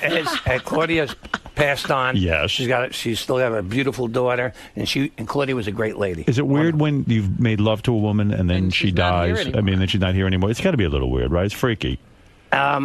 She was a great person. She was. She was a wonderful person, and I have nothing but the fondest of thoughts and memories. As a matter of fact, after I got married, we would visit my wife, Katora, and I, on a number of occasions. We'll go out to Claudia's summer place out there in East Hampton. You were all friends? Absolutely. Are there times that you find yourself thinking about the other women you've been with in your life? I know sometimes I do. Like, I love my wife and we have a great time. But sometimes I'm laying in bed and I think about some of my sexual experiences. I mean, you relive those every once in a while, right? You're like every other guy. What? No. Absolutely not. Now, that was a political answer if I ever heard one. My wife is much stronger than I am. And I don't want... She could beat you up? Oh, absolutely. Howard, I have been so good. I can pose for holy pictures. Really? Yeah. So you never pleasure yourself, anything like that? It's strictly sex with your wife? That's it. No kidding. The only and I have no desire. Number one, I love her. I know. Number two, once in a while, I do pleasure myself. I'll be honest. At some point in time, she said, "Hey, I'm not asking you to marry me, but you're not going to be going out with other people, and then we're going to stay together. We have been out. We've been dating. We've been together for 4 years at that point, 4 years plus." And she packed up and went back to her apartment in the city. And I am a person of great resolve and strength. Yeah. And within 24 hours, I said, "Please come back, Katora. Come back. Come back." And I paid the penalty. She beat the hell out of me for 3 days. The sex life is still healthy at 71? You tell all the men out there who are in your age category. Absolutely. First of all, they have so many great things out there on the market. If you use Viagra? No, much better. But Cialis? I'm not going to tell you until you do not use they Cialis. retain me. Oh. And then when they retain me, then I will tell you the benefits of whatever I use.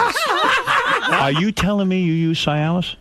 Let me say this to you. You're kidding me. If I had a thing for 4 hours, I wouldn't rush to a doctor. I'd rush out to tell everybody. I don't feel you need that stuff. I don't.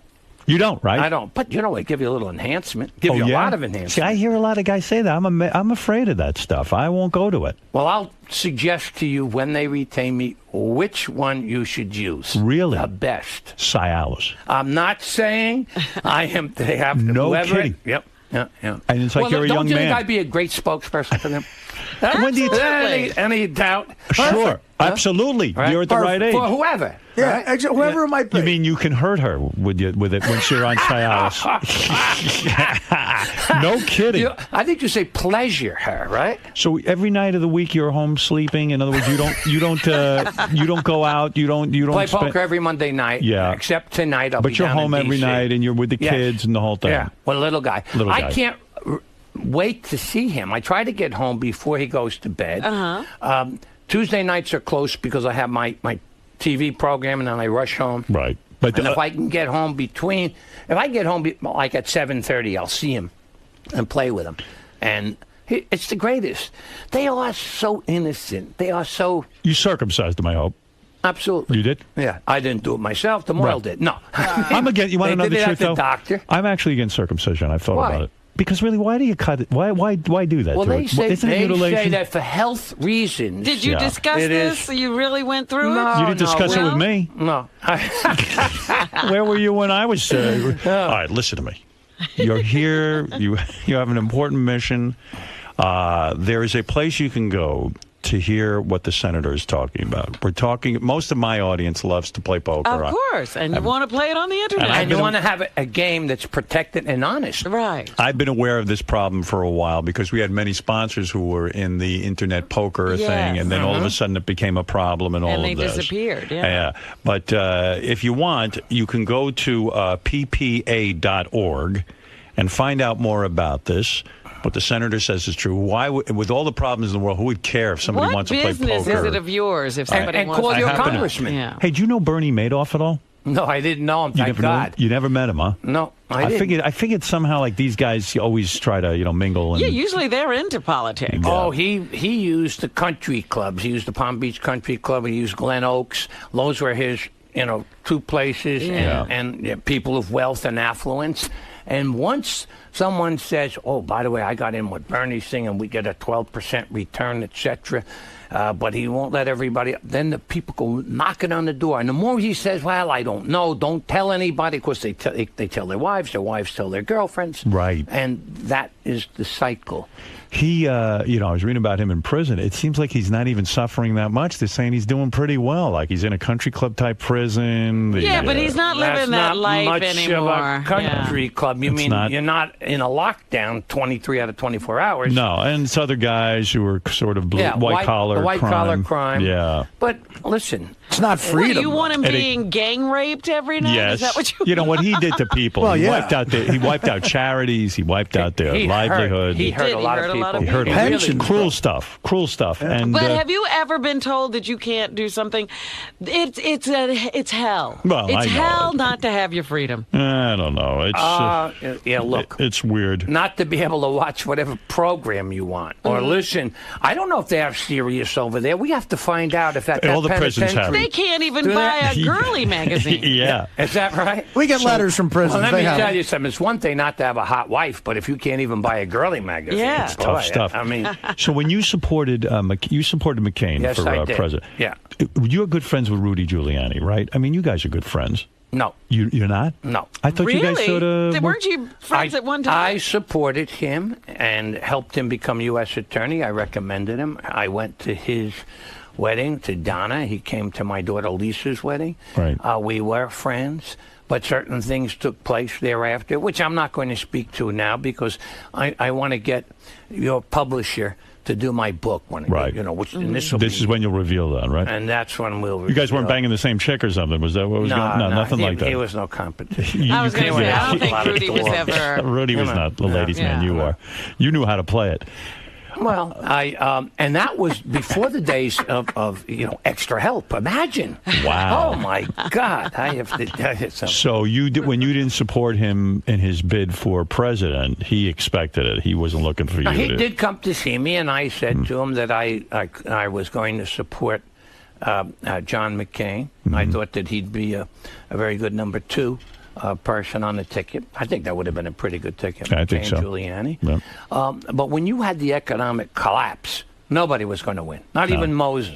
Right. If he was Republican, yeah. Over. Yeah. Plus, you had the last 4 years. Was Bush a crappy? Was he a crappy president? Yeah, he was a very poor communicator. Right. He was the worst,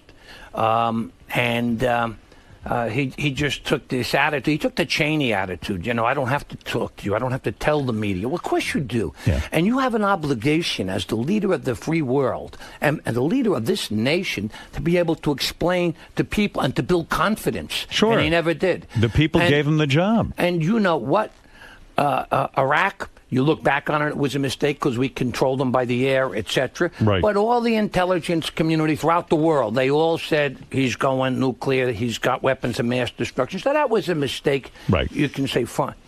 But I have to tell you, the methodology of carrying out the war thereafter, after you're there, right, was a disaster. Mm-hmm. Yeah. And you see we're getting out now, and they're still going to turn on each other, the different tribes. That's right.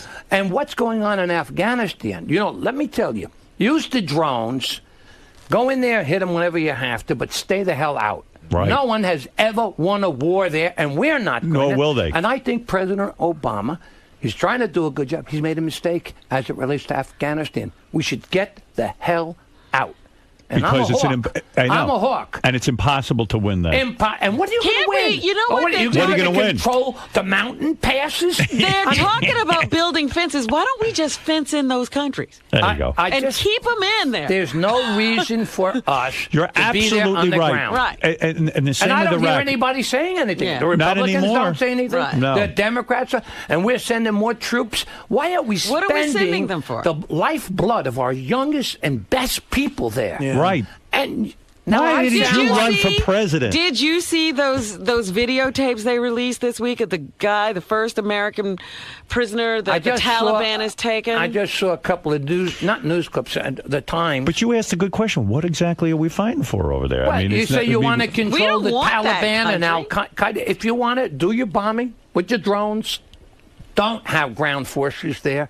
Get out. Protect your borders.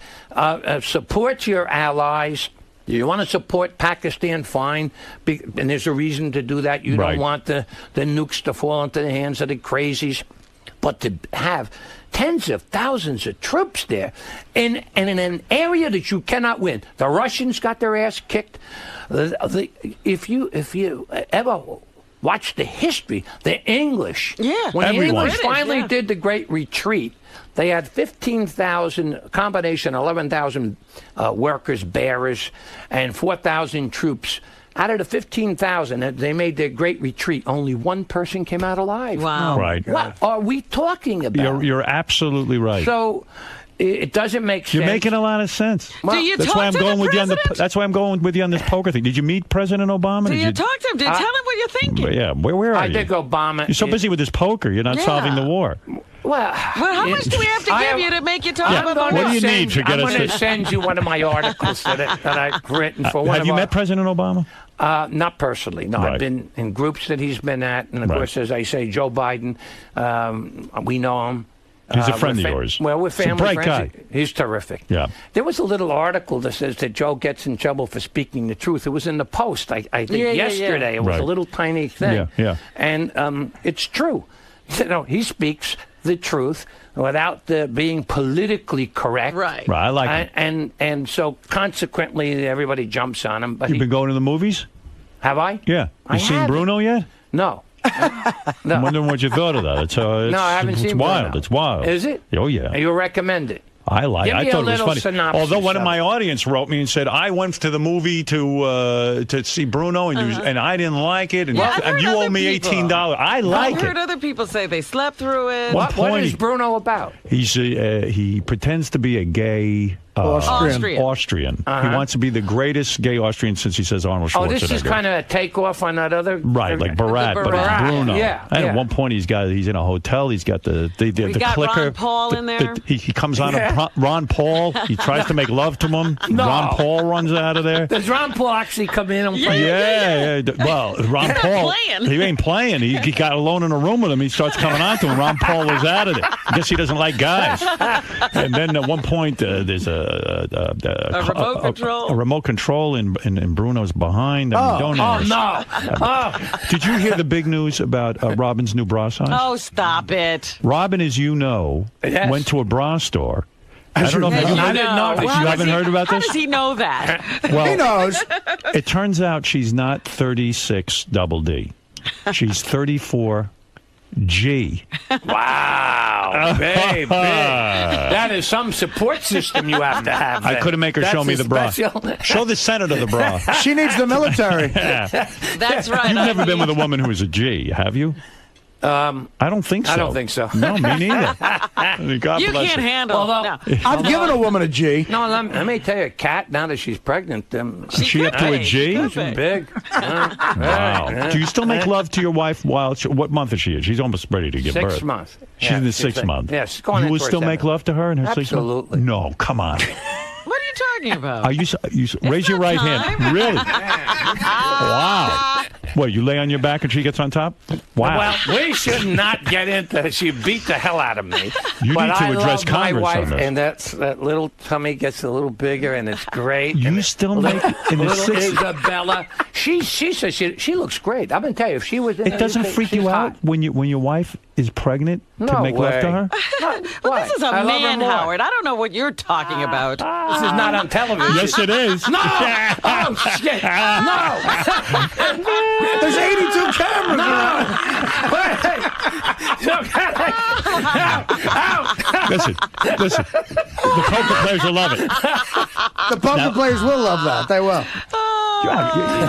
You might have a sexual addiction. What are you talking about? It's a You little. love It's her true. with love. You Yeah. love women too much. I love her. That you do love her. I didn't absolutely. think you were making love at this point in the pregnancy. I thought you would take a breather. No. I'm a little surprised by all this information. And later, I'll tell you. I'll give you some tips. I You're could gonna use need it. them. I need that. Bethy. Oh, please. Little Howard. Easy, oh, Senator. God, I could just. You got to see. It's incredible. And You miss being the senator, or you No. like this part better? No, I love this. You're happy, right? I'm happy. I Look had at you. 18 wonderful. It was a great honor. You Great know that. run, I yeah. loved it. Right. I don't miss it. Right. I don't miss it. He's And watching when the wheels. I see what they go through. Yeah. And let me tell you, whether you agree or don't agree, they all try. They're all good people. I like these senators. I think that even during Judge You Sotomayor, really think all of them are good people? a lot of them are very intelligent. I think most of them Yeah. are good people. Yeah. Some may be limited. Some may have different prejudices, etc. That That's just part of them, their culture, their background, etc. But I think for the most part, they are good, honorable people. Doesn't mean you can. How come they can't work together? Oh, that's a problem now. Now, listen, let me tell you something. I mean, good, honorable people should be able to figure this out. Everybody wants, health insurance. That's complicated. And Obama's plan. Let me tell you, he is going to raise your average tax, the marginal rate will go up to 57, 58%. That's amazing. That's crazy. Yeah. Yeah, You but I mean, you know what you could do is, hey, all right, we all agree we need a health care plan, and then figure out how to work one out. What if we just legalize internet poker, and then they could take the proceeds and put it into health care? I don't think even that will cover it. $20 billion will cover it. No, it won't. But let me tell you what you do. Legalize pot, then. And well, poker improve and pot. it marginally. Take the worst areas that need some improvement. Don't try to do the whole system and say we're going to have now a public health thing, and by the way, if you're spending $15,000 a year, which you are, for your family's insurance, yours and Beth's, etc. You're now going to pay taxes on the benefits, or I mean, this is craziness. What about seriously? Like you say internet poker, we could get $20 billion there. And what about legalizing pot? Let's say the Pot Association comes to you. I guess there's an association. Would you lobby for that? Would you lobby for pot to be legalized in America? There's got to be several $100 billion in that in taxes. Oh my God! Easy. Right? What do you think? Well, would you lobby for them? I'd have to look at it. First of all, I had to see how much would they pay me. I figured you there's want a an lot. honest answer. I figured You know there's what, Senator? a lot. A lot. They pay you a lot. If they pay me, whatever you believe, they can make you. How much would you pay? There's an interesting question. There's an interesting question. Do you then increase? I guess it's like prohibition. Right. Exactly like You it. try, Yeah. you try Nobody to who ban isn't gonna do it alcohol. will do it. These people are going to smoke it no matter what. So what we're saying, I guess, is that, look, they're going to smoke pot whether you want it or not. And so that those people who are, shouldn't you be controlling the sale, the distribution, see to it that the quality, the whole thing, yeah. They're almost doing that in California. Instead of organized crime, right?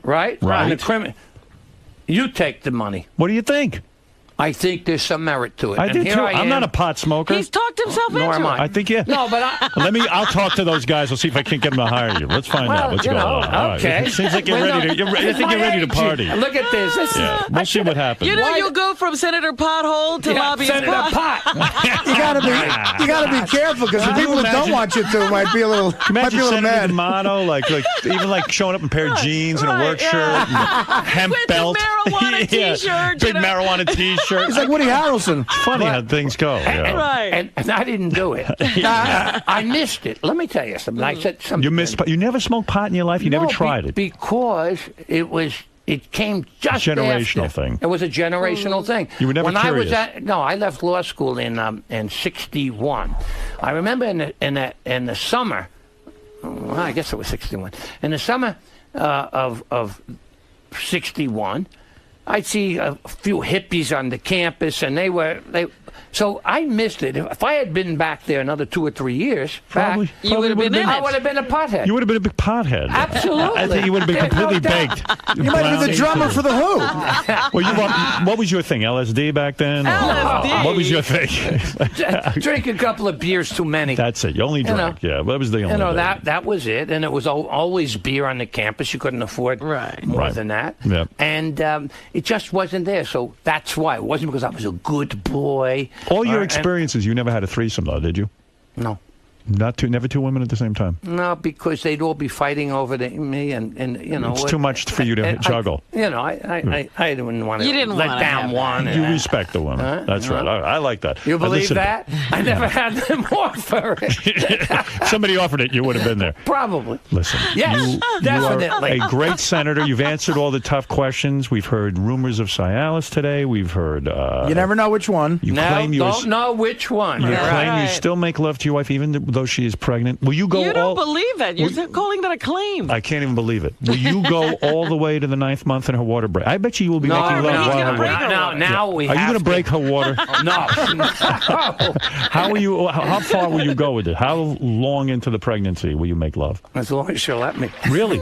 Right up to the 9th month? Well, That's if there's uncomfortable. nothing medically... That's practically a threesome. I mean, you got to slow down. Terrible. It is. Horrible. My wife There's was pregnant. There's a lot going on that's between Howard, when you meet baby Isabella, you're going to have to apologize. No, I won't, because when my wife was pregnant, the 3 times I had... by the 8th month, it was like there was a person in there. I mean, you see feet moving. Too much. You're thinking through everything. At some point, you say, "All right, let me back off here." It's you know when you do when she says, "Honey, I don't feel too good," and Good. that's. All right, I'm glad to hear that. That's when you get the hooker. That's what I mean by that comment. I don't mean anything weird. Howard, maybe I do. I don't know. Howard, you know why Senator D'Amato is so right about the drone thing? Because in Afghanistan, some guy told me that they could actually bomb. They could control a drone from Las Vegas. Right. You could control it from the United States and bomb somebody in Afghanistan.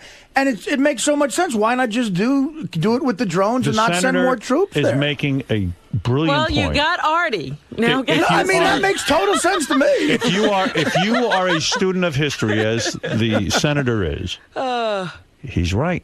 No one has ever been able to control these populations. This is a terrain that is unbelievably complicated. Afghanistan was Russia's Vietnam. It was. Basically. Rudyard Kipling wrote this great poem where he talks about the English soldiers laying in the desert and wounded and saying, better you commit suicide unless the women come and cut your entrails out and take your eyes out. Yeah. He summarized what Afghanistan is. It is a death trap. It is, and you cannot put enough troops on the ground to control. And what the hell are you controlling? Yeah, what are we trying to do anyway? What is this? We're nation building? Oh, we care about the rights of women? Oh, we want democracy. Let me tell you something. If you had democracy in all the areas of the world, right, what do you think you'd have now? Who would be controlling Egypt? I'll tell you what, the militants.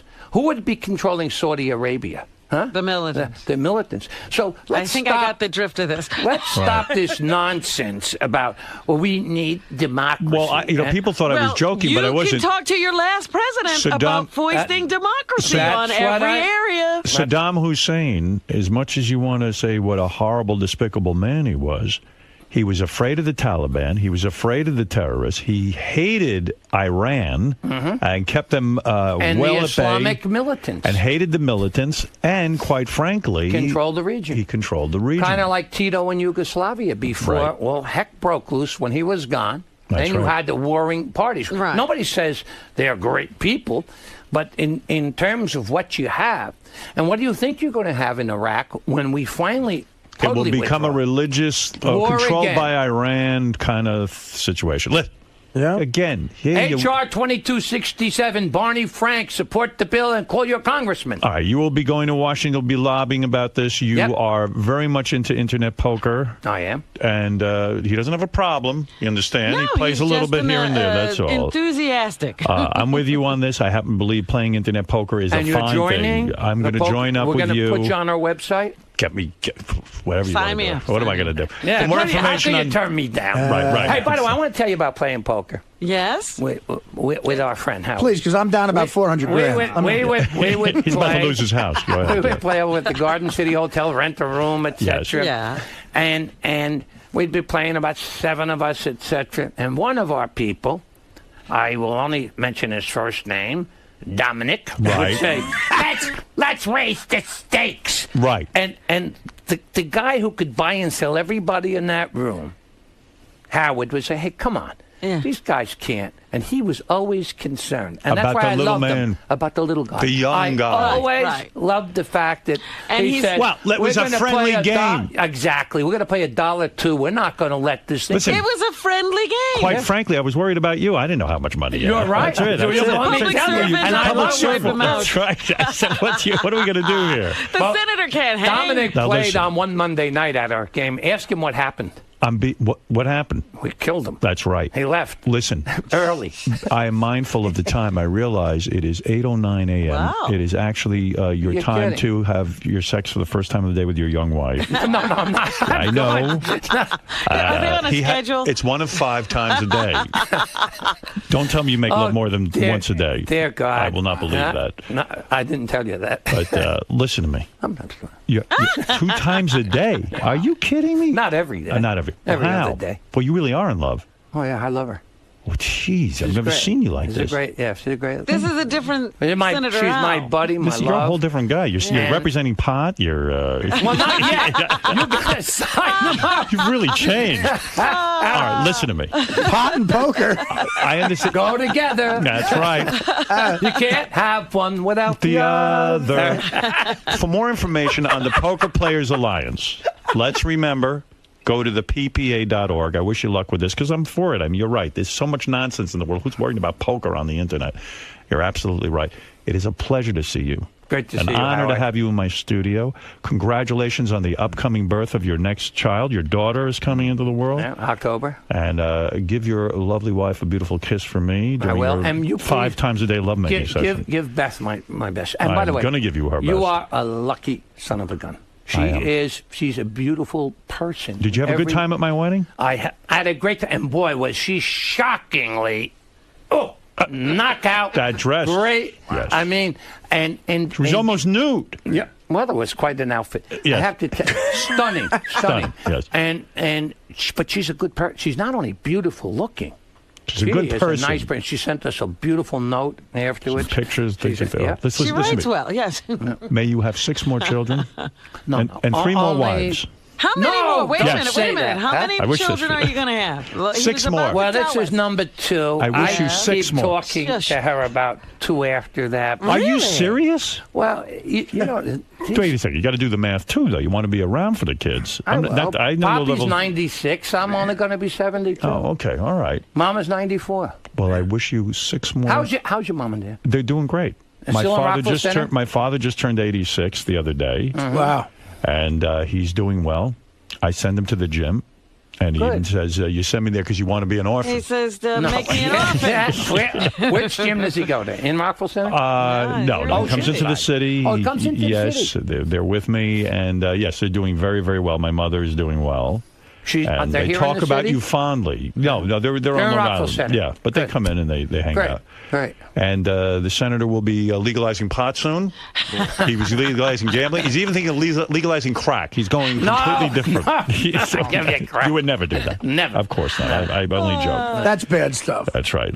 It is great to see you. Good to see you, Howard. I'm so glad you're happy. You deserve it. And again, go to ppa.org. Senator D'Amato. Yes. Internet gambling is what he's focusing on. Poker. Poker, rather. And thank you for being here. Good to be with you. We'll be back right after these words. Senator, Hi. how'd it go? It was fun. It was catching up with an old friend.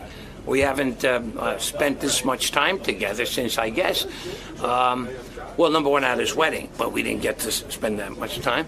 And number two, when we had dinner, when he was first engaged to Beth. So that's the last time I really got to spend any time. And this was just a lot of fun. Talking about the things that we care about and joking about it. And, Howard was Howard. He was the best. No, you came on to talk about legalizing online poker. Right. And Howard sidetracked you a little bit with some sex questions. Yeah. How was that? Yeah. It was fun. I think you demonstrated a little bit. Well, what I you do with your won't wife? demonstrate on camera, but the fact of the matter is Howard wanted to know whether after 5 years of wedded bliss, is it still bliss? And am I still hot for my wife? And the answer is absolutely. I love her. I want to be with her all the time. And next time you come on, you gotta share with us that little secret what you take. Well, maybe if I'm retained by the right people, maybe we'll share. All right. So you had a good time today, Senator? Fabulous time. Great time. All right. You can't help but have a good time with Howard. Thanks for stopping by. Good to be with you.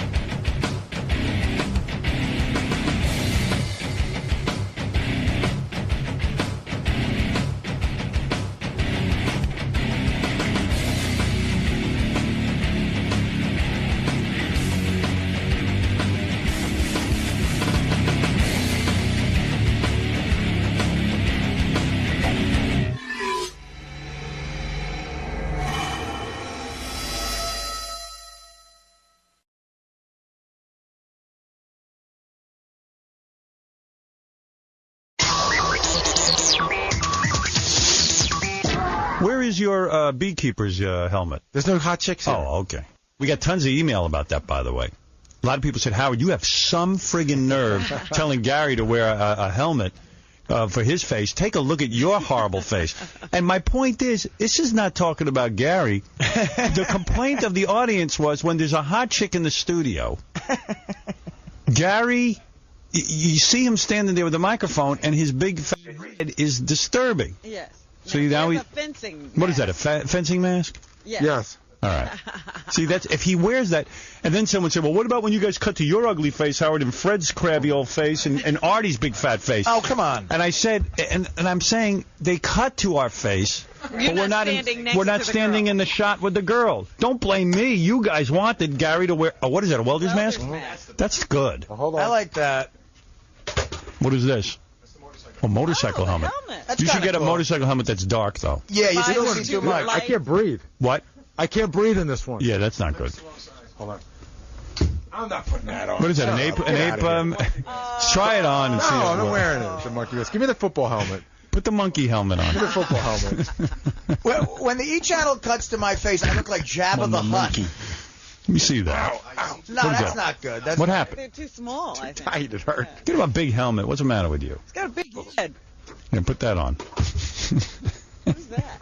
Oh! That's good. I think it's distracting. Is that a Scott the Engineer mask? Where's my cigarettes? All right, no one can see this. Gary, next time, just put one of those things on. It's a wig. Doug shopping all day yesterday. He got inspired. Yeah. Here's a whole bunch of things. Why don't you just hire a hot girl to hold the mic instead of Gary? Because Gary does a good job holding the mic. Yeah, then you got a trainer. Hey, guys, don't make Baba Booey wear something over his face. Let the audience decide on who they want to look at.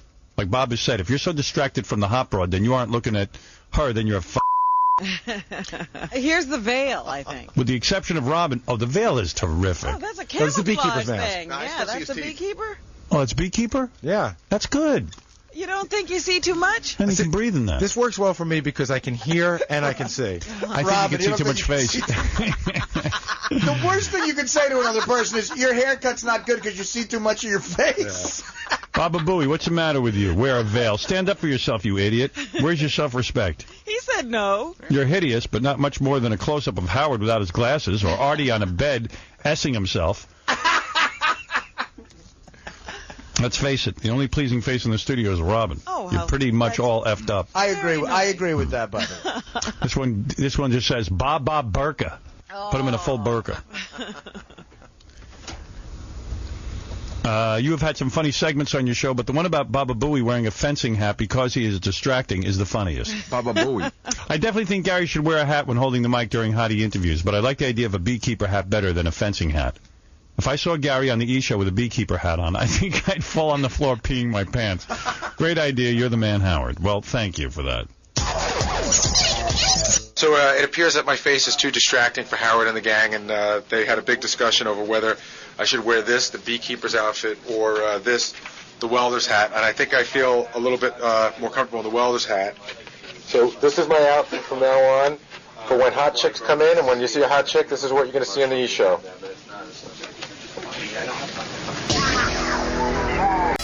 Baba Booey just gave me the new copy of Movie Line magazine, and he said, just look through it. He goes, it's all young actresses. Angelina Jolie is featured, so Baba Booey goes, my girl is Claire Danes, both. Oh, dear, Claire Danes. Stay away from her, Howard. Claire Danes is mine. Back off, Howard. Back off, both.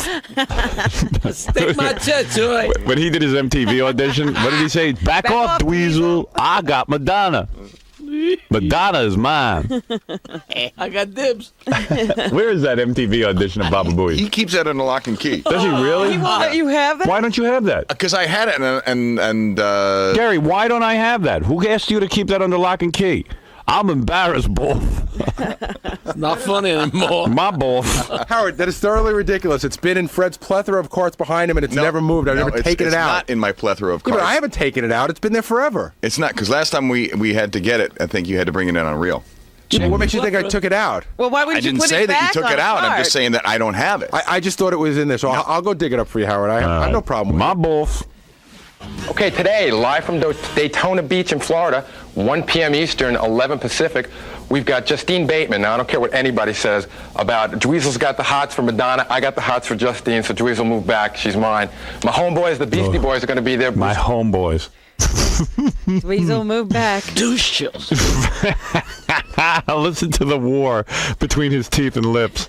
I'm going to get Daytona out. Daytona Beach, both. I don't care what they say. I don't care what they say. Dweezil, back off. If you like Justine Bateman, I know I've asked you this before. If you like Justine Bateman and Dweezil likes Madonna, why does Dweezil have to back off? Why does he even come up in the conversation? No clue. No, I understand. Like Dweezil talks about how he loves Madonna, but he's not trying to move in on your girl. Because I think Dweezil was a VJ on there, and he was like dating a lot of girls. It was a roundabout thing. No. Can we go back and get some of your old tapes? Sure. Hi, this is Howard Stern. Go get him. For a news blimp. Dude, I've gotten better. You haven't. Over the lips, through the gums. Look out ears, because here it comes. I have no explanation for anything that's on these tapes. I agree that they're as stupid as can be. Well, let me hear about your homeboys, the Beastie Boys. 1 second. Hornsby will be helping out. Hornsby will be helping out. Those teeth and gums are battling. Oh, man. And the lips, the teeth are battling. We've got concerts Saturday night with the KBC band, Cantner, Ballin, and Cassidy, formerly of the Starship. And Amy Mann until Tuesday will be there as well.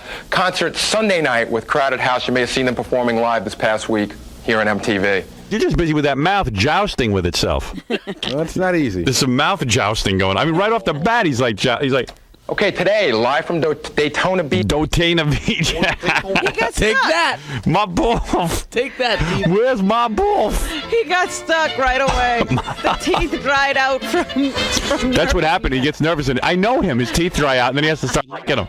The words come out like a Marine going through an obstacle. It's seriously though. When you get nervous, your teeth dry out. Yeah. Jackie, can you bring in that big Let me body? just leap over these lips. Bring in that big body of work that you're famous for. Bigger than your MTV audition, Daytona Beach. Back off, I'm saying 1 p.m. Daytona Eastern, Beach. 11 Pacific. We've got Justine Bateman. Now, I don't care what anybody says about Dweezil's got the hots for Madonna. I got the hots for Justine, so Dweezil move back. Dweezil, move back. Get back, Dweezil. Get back to where you once came from. I don't care what anybody says. My boss says you're mine. You know, I'll boss. bite you. Justine Bateman out. Claire Danes in. Yeah, Casey Case tooth. I took a test and I got a 0 on it. What can I say?